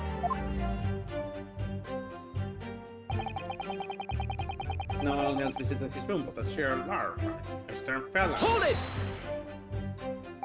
You say a short little roundback, Eastern fella? So you can be sure it was the defendant then? Objection! How many other short little roundback Nipponese with a mustache do you think there are in London? Well, of course, it's only narrow, and it was quite dark, so I didn't notice the mustache. But it showed up on the wrong line, so I'm pretty sure it myself. And when the person you saw arrived, did he and Mr. Shakespeare drink tea together? No, sorry, I couldn't say. Why not? Because I couldn't see into the room all that well, could I? But then, what I did see was the silhouette of a little round-backed fella wearing a pretty dress. Then the pair of them started some kind of wrestling match. Hell, I didn't know what to make of it. I suppose that was the Romeo and Juliet Championship battle all getting underway. Mr. Metterman, allow me to confirm one final time. Apart from the accused, can you state with certainty that no one else visited the victim on the night in question? No question. That's my sonar.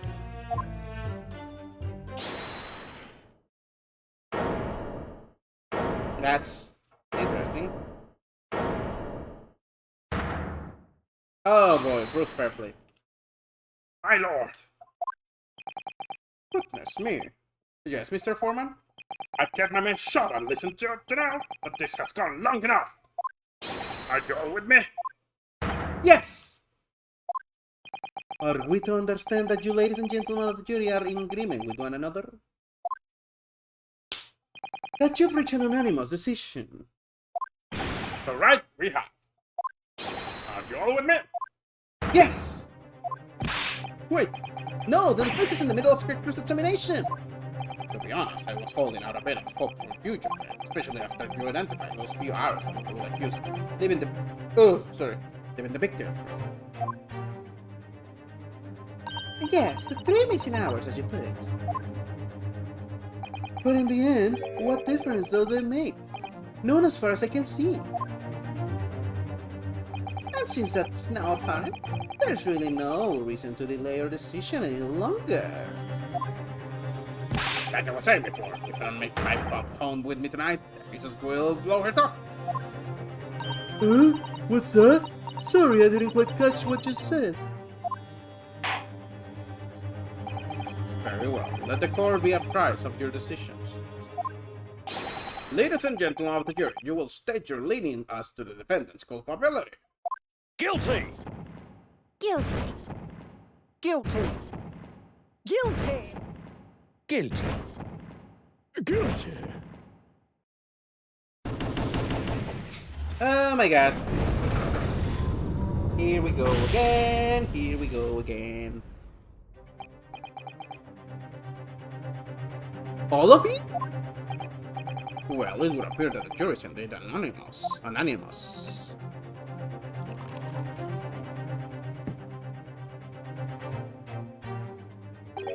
So, this time at least, it seems justice will be done. All's when that ill's well, they say. This calls for a toast, I feel. To the guilty being punished. Get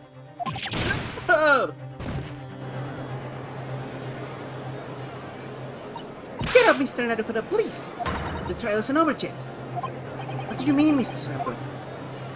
What about the information I found in this encyclopedia of British law I have? The obscure right that belongs to the defense in these situations? Remember? A summation examination. Yes, that's right! We don't have a jury in Japanese courts, of course, but here in British court of law, if we can reverse the decision of a majority of the jurors, we can force the trial to continue. This trial can't end now. Whatever it takes, I just can't let that happen. The defense moves to invoke its right to a summation examination, my lord. Why am I not surprised at my learned Nipponese friends' inability to admit defeat? You chose to cling desperately to some archaic rule you barely comprehend instead of accepting the truth. Certainly no other defense counsel or interested party has exercised the right to a summation examination. Because they all know that once the jury's mind is set, it cannot be altered. Nevertheless, the right remains and must be upheld. The defense counsel's request is granted. The scholar will proceed with a summation examination as outlined in the Encyclopedia of British Law. Thank you, my lord. Are you and your fellows prepared, Mr. Foreman? Believe me, my lord, we know all about this young lad's tenacity. And we're ready for it. Very well. In that case, ladies and gentlemen of the jury, I hereby call upon each of you to state the grounds upon which you find the defendant guilty of the crime for which he stands accused.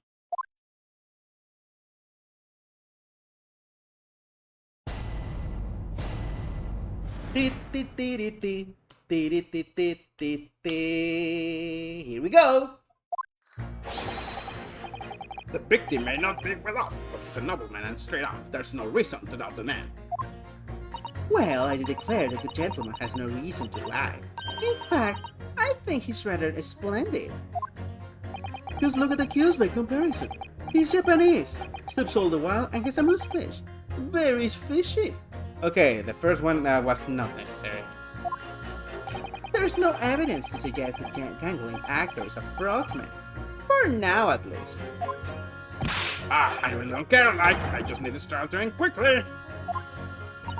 3 hours of missing time is nothing when you reach my age, you know. Nothing at all. Oh my god. I knew it. Every single one of them seems completely convinced. It would seem now that all the jurors have come to the conclusion that Mr. Shakespeare is a fine, upstanding, and honest citizen. If you ask me, they've all been bewitched by his strange theatrical movements.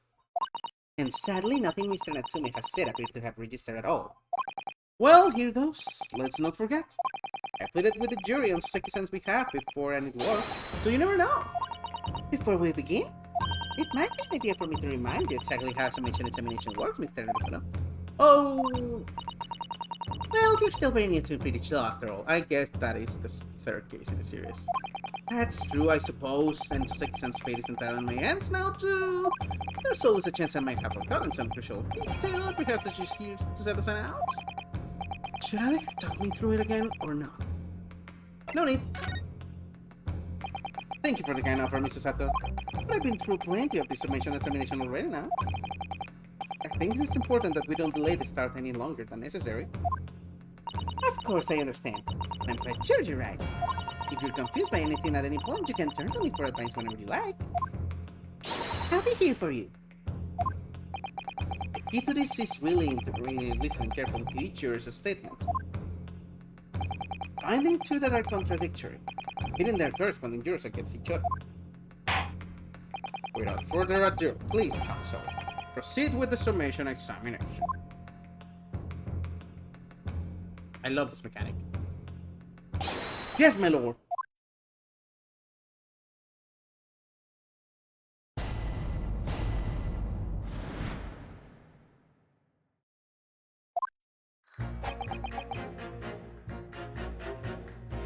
Hold it!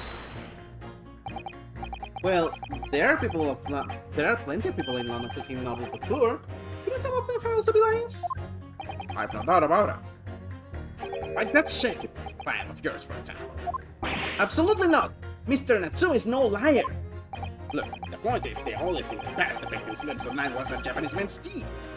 If you take the gas man's testimony into account as well, the truth couldn't be any more clear. Well, that's alarmingly logical. But let me be frank here. I'm a gentleman, with a gentleman's values. Turns out that the old Shakespeare chum is a rotten liar after all. It gladly changed my decision for the defendant. And I'm sure my fellow gentlemen on the jury would do the same. Isn't that right? Well, yes, perhaps. But I don't see it happening. Huh? What's that? There's a legend at the end here, you know. You'll have to speak up.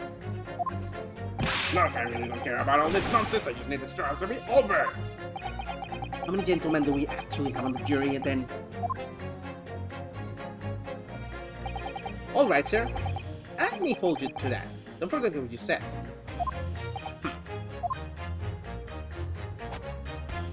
Alright, if you can show me that the victim's a liar, I'll consider my position. Hold it! Will you stand by that statement? What do you take me for? I'm a gentleman, sir. Man of my word. So let me be perfectly clear about this. If it turns out that the old Shakespearean chum is a rotten liar after all, I'll gladly change my decision about the defendant. Alright.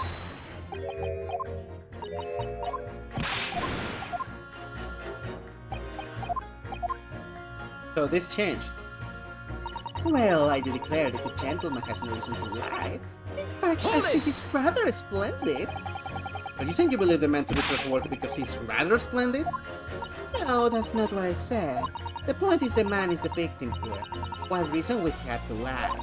And yes, he is rather splendid. So you say yet again. Meanwhile, the man who stands accused behaves suspiciously. It's exhausting to look at him. I'm afraid he's not splendid at all. Splendid logic there, madam. Thank you so much. According to what you said in there, it may be that this guy, that she's actually saying something very different here.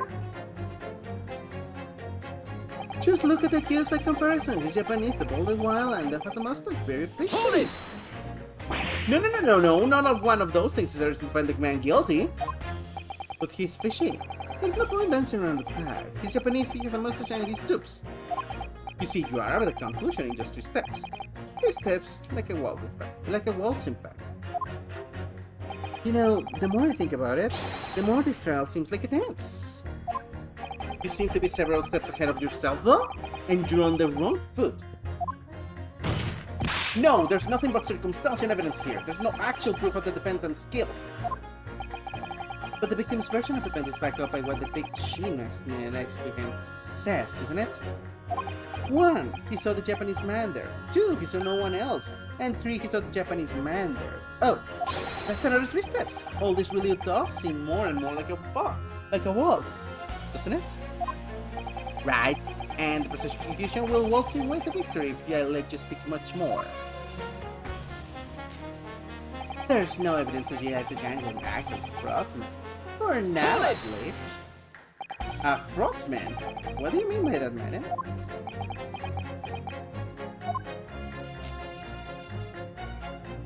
It really is a most tiresome problem for the company, most irritating. We can be absolutely certain that a customer is stealing from us, but without hard evidence, we can even threaten to legal action for fear of being sued. I'm sorry, you've lost me a little there. Who are you? I'm the wife of Augustus Altamont, owner of the Altamont Gas Company.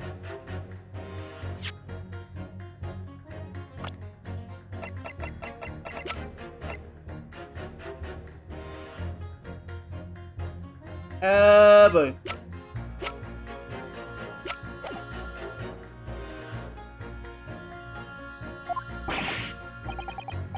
Good gracious, Altamont gas, you say? Gas is the future of energy in this country and around the globe, but proper handling is essential. As I'm sure you're implying from the East End branch office would be the first to agree. Absolutely, Lady Quimby. Gotta be used properly. Altamont Gas is the best in the world, of course.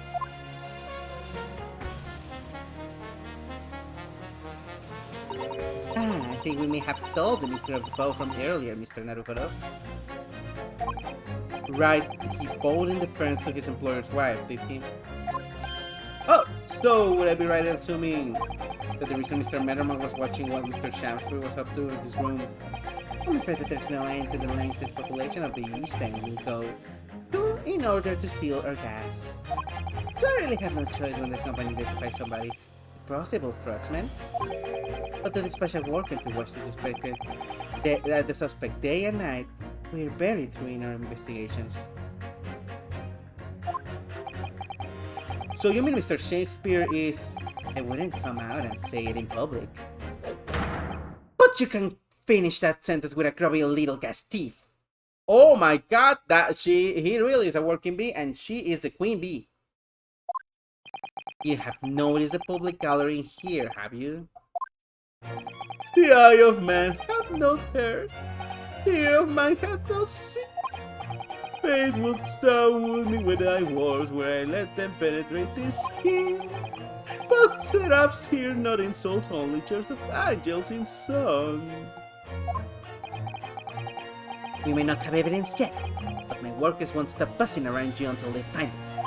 And when you do, you'll find yourself blasted back to your angelic heights in an Altamont gas explosion.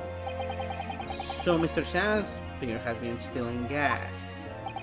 I wonder, juror number 4, you wouldn't mind adding that information to your statement? My pleasure. Was it a bit about ripping that thief apart you enjoyed? A little before the part about abject violence if it's not too much trouble?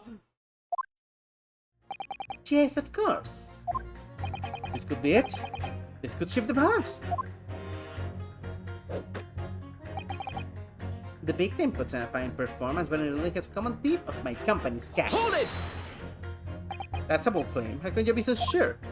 It's really very simple. Noble lady of gods, I pray thee, hold thy tongue. I beg your pardon. Let that rank color air that thought or darkness illuminate any place in this assembly. This is full of so important here that someone would extinguish the light of mine own life. Verily I near recall, still in the gas would pray, let the matter rest till anon. Why, you little... Begging your pardon, my lady, but I might suggest you don't say any more on the stage. We need hard evidence first. If I creep secretly watching this blog, I'll get him in the end. I'll slip up. Do you think maybe that secret's out of the bag?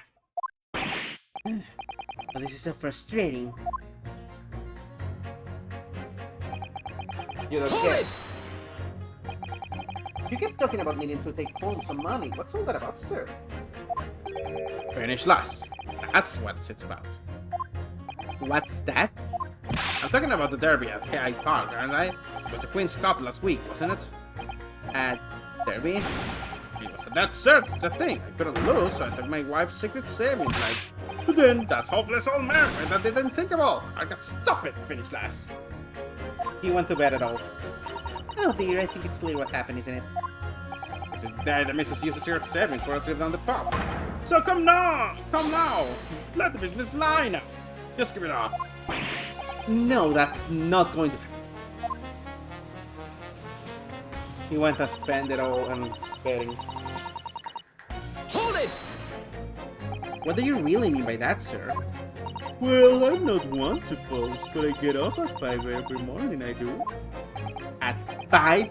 You're a really early riser, aren't you? Huh? What's that now? I said you're an early riser! Oh, well, I wouldn't say that. I mean, I like to while away the hours in the evening reading books as well. But by about 2 in the morning, I'm usually too tired to go on.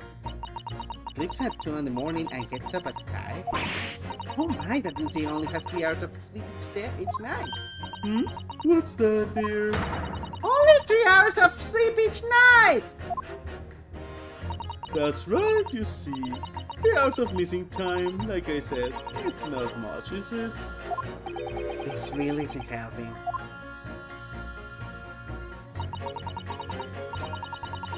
The key to summation examinations is identifying contradiction between judgments, statements, Right. Once I found 2 jurors whose statements can coexist, I need to pit those jurors against each other. Then hopefully, when they see what they're saying doesn't make sense, they'll change their leaning. Yes, and if you're able to change the minds of a majority of jurors, the trial will continue. But conversely, if you're unable to do that, the judge will declare the trial over and move to adjudication. I can't let that happen. Somehow or other, I have to turn this trial around.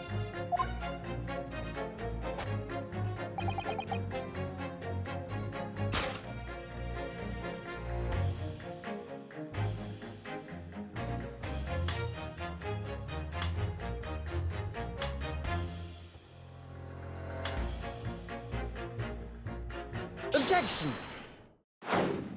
These 2 statements clearly contradict each other. Good.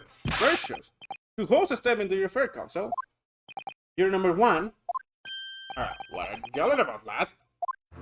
You present your current juror number 4 statement made by the wife of the owner of Alta Among Us. Well, yes. The victim who you claim to be a noble straight-up man,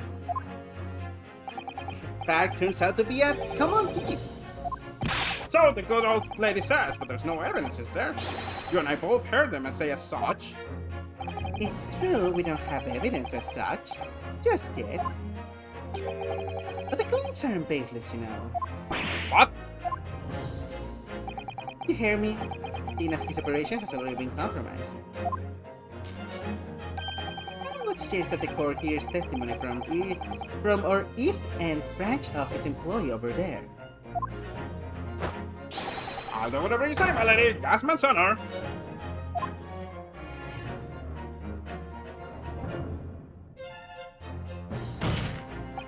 Juror number 1. You said you're a man of your word. If I could show that Mr. Shamspeare was a liar, you assure me that you would reconsider your decision about the defendant's guilt.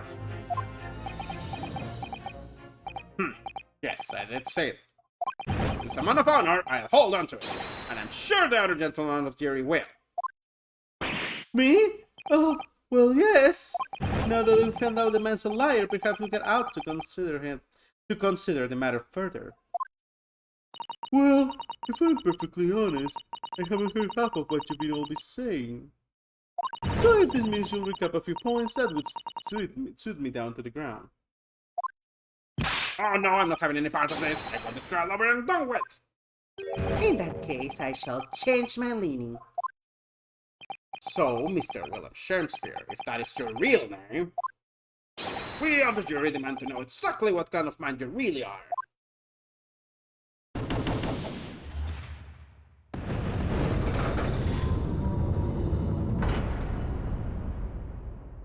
That's 4 jurors.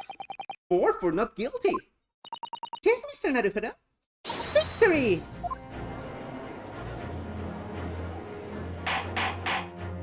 Order! Order! Well, this is quite extraordinary, I must say. As a result of the defense summation examination, the jury's leaning has changed. Oh god. Yeah, my voice is starting to struggle. Now, only 2 jurors say guilty, whilst 4 say not guilty. I therefore declare this court to be in a state of disaccord. And order the trial to continue. Aren't you angry, Man 6? 2 lights? Yes! You have spoiled the bouquet, Mr. Shamspeare. The ladies and gentlemen of the jury now find they are unable to trust you, the big team. I think that that's all for today. I know that I would like to keep going, but I'm extremely exhausted. I'm starting to flop my lines quite badly. Oh my god, and also this heat is not helping.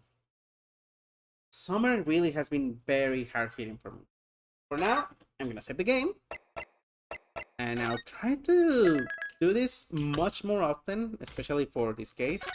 I don't want to have a big gap between starting a case and finishing it. Like I said, it's been some months since I played. That is not okay. I want to stream more often. But for now, this was... Ooh, wait, what? Barok is about to do one of the few writing flaws. Tempted. Let's see. Let's go back for a moment just to see what we're talking about.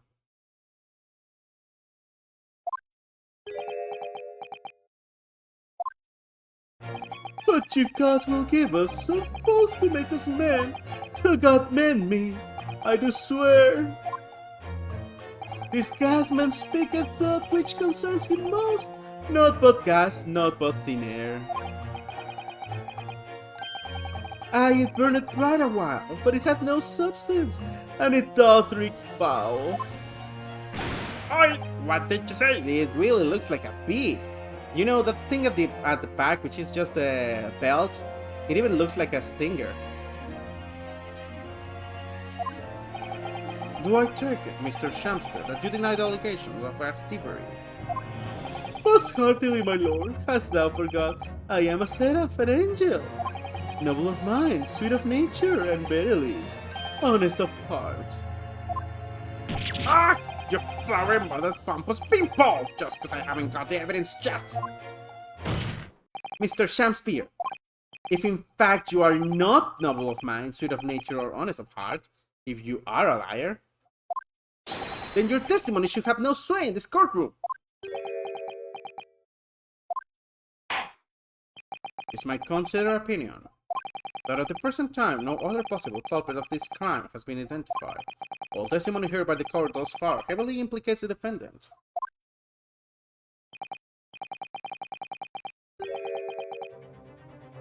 Sure, it would not be unreasonable at this stage for me to rule on the case. Oh, no! However, in light of the fact that the jury has expressed concern about the fidelity of this witness, I believe it would not be appropriate for this court not to pursue the point further. Objection! I assure you, my lord, that would be a waste of the court's time. The facts on this case are unrelated. Juror number 4. Yes? Didn't you say before that although you had no hard evidence to prove this man has been stealing gas, you have strong grounds for suspecting him? That's right, we do. Don't we, worker? Absolutely, Lady Quimby.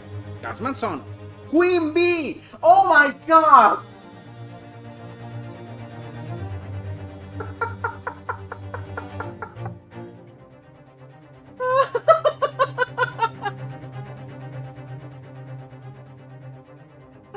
Oh my god! Queen Bee! I knew that she was a Queen Bee, but I did not expect to her name be literally Queen Bee. Very well then. We'll hear your testimony now. You will tell the court precisely what you believe the victim, Mr. William Shakespeare, has been stealing gas. Yes, my lord. It'll be my pleasure. On the Altamont gas name, Mr. If I may, my lord. Why, go ahead, madam. This worker's testimony may have a significant bearing on the good name of my husband's company. Therefore, I should like to take the stand alongside him in a supervisory role, if you wouldn't mind. Oh, yes, sweetest honey! Oh, yeah. Oh god, he's excited. Very well. As an exception, I shall honor your request. Thank you, my lord. You wait until the boss gets you near full. It's gonna sting you, mark my words. So, you will both testify before the court on the subject of the illegal consumption of the Altamont Gas Company fuel. Yes. Is that clear, my good man? Clear as Altamont Gas, my lady! Which is the clearest in the world.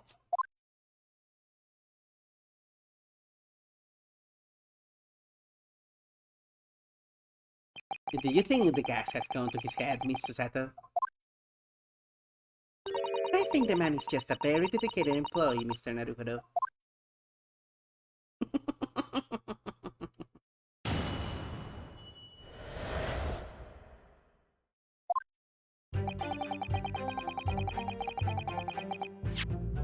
I wonder if she has a profile.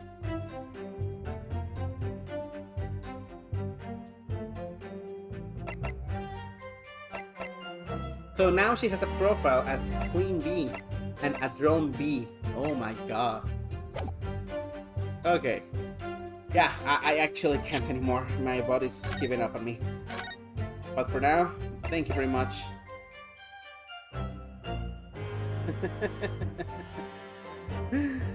God, it may be very far. This is take care, Ender. Thank you very much. That was actually very informative of you, and you actually brought a lot of good content here. For now, I think that I'm gonna have to to take this back to the title screen, and as I would like to, is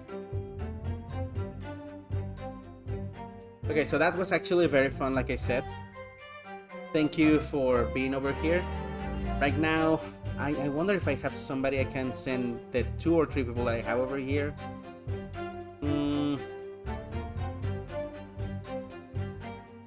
Oh, Habis is still streaming. It's not too much people, but let's see what happens when I send you all over there. For now, I heart just this.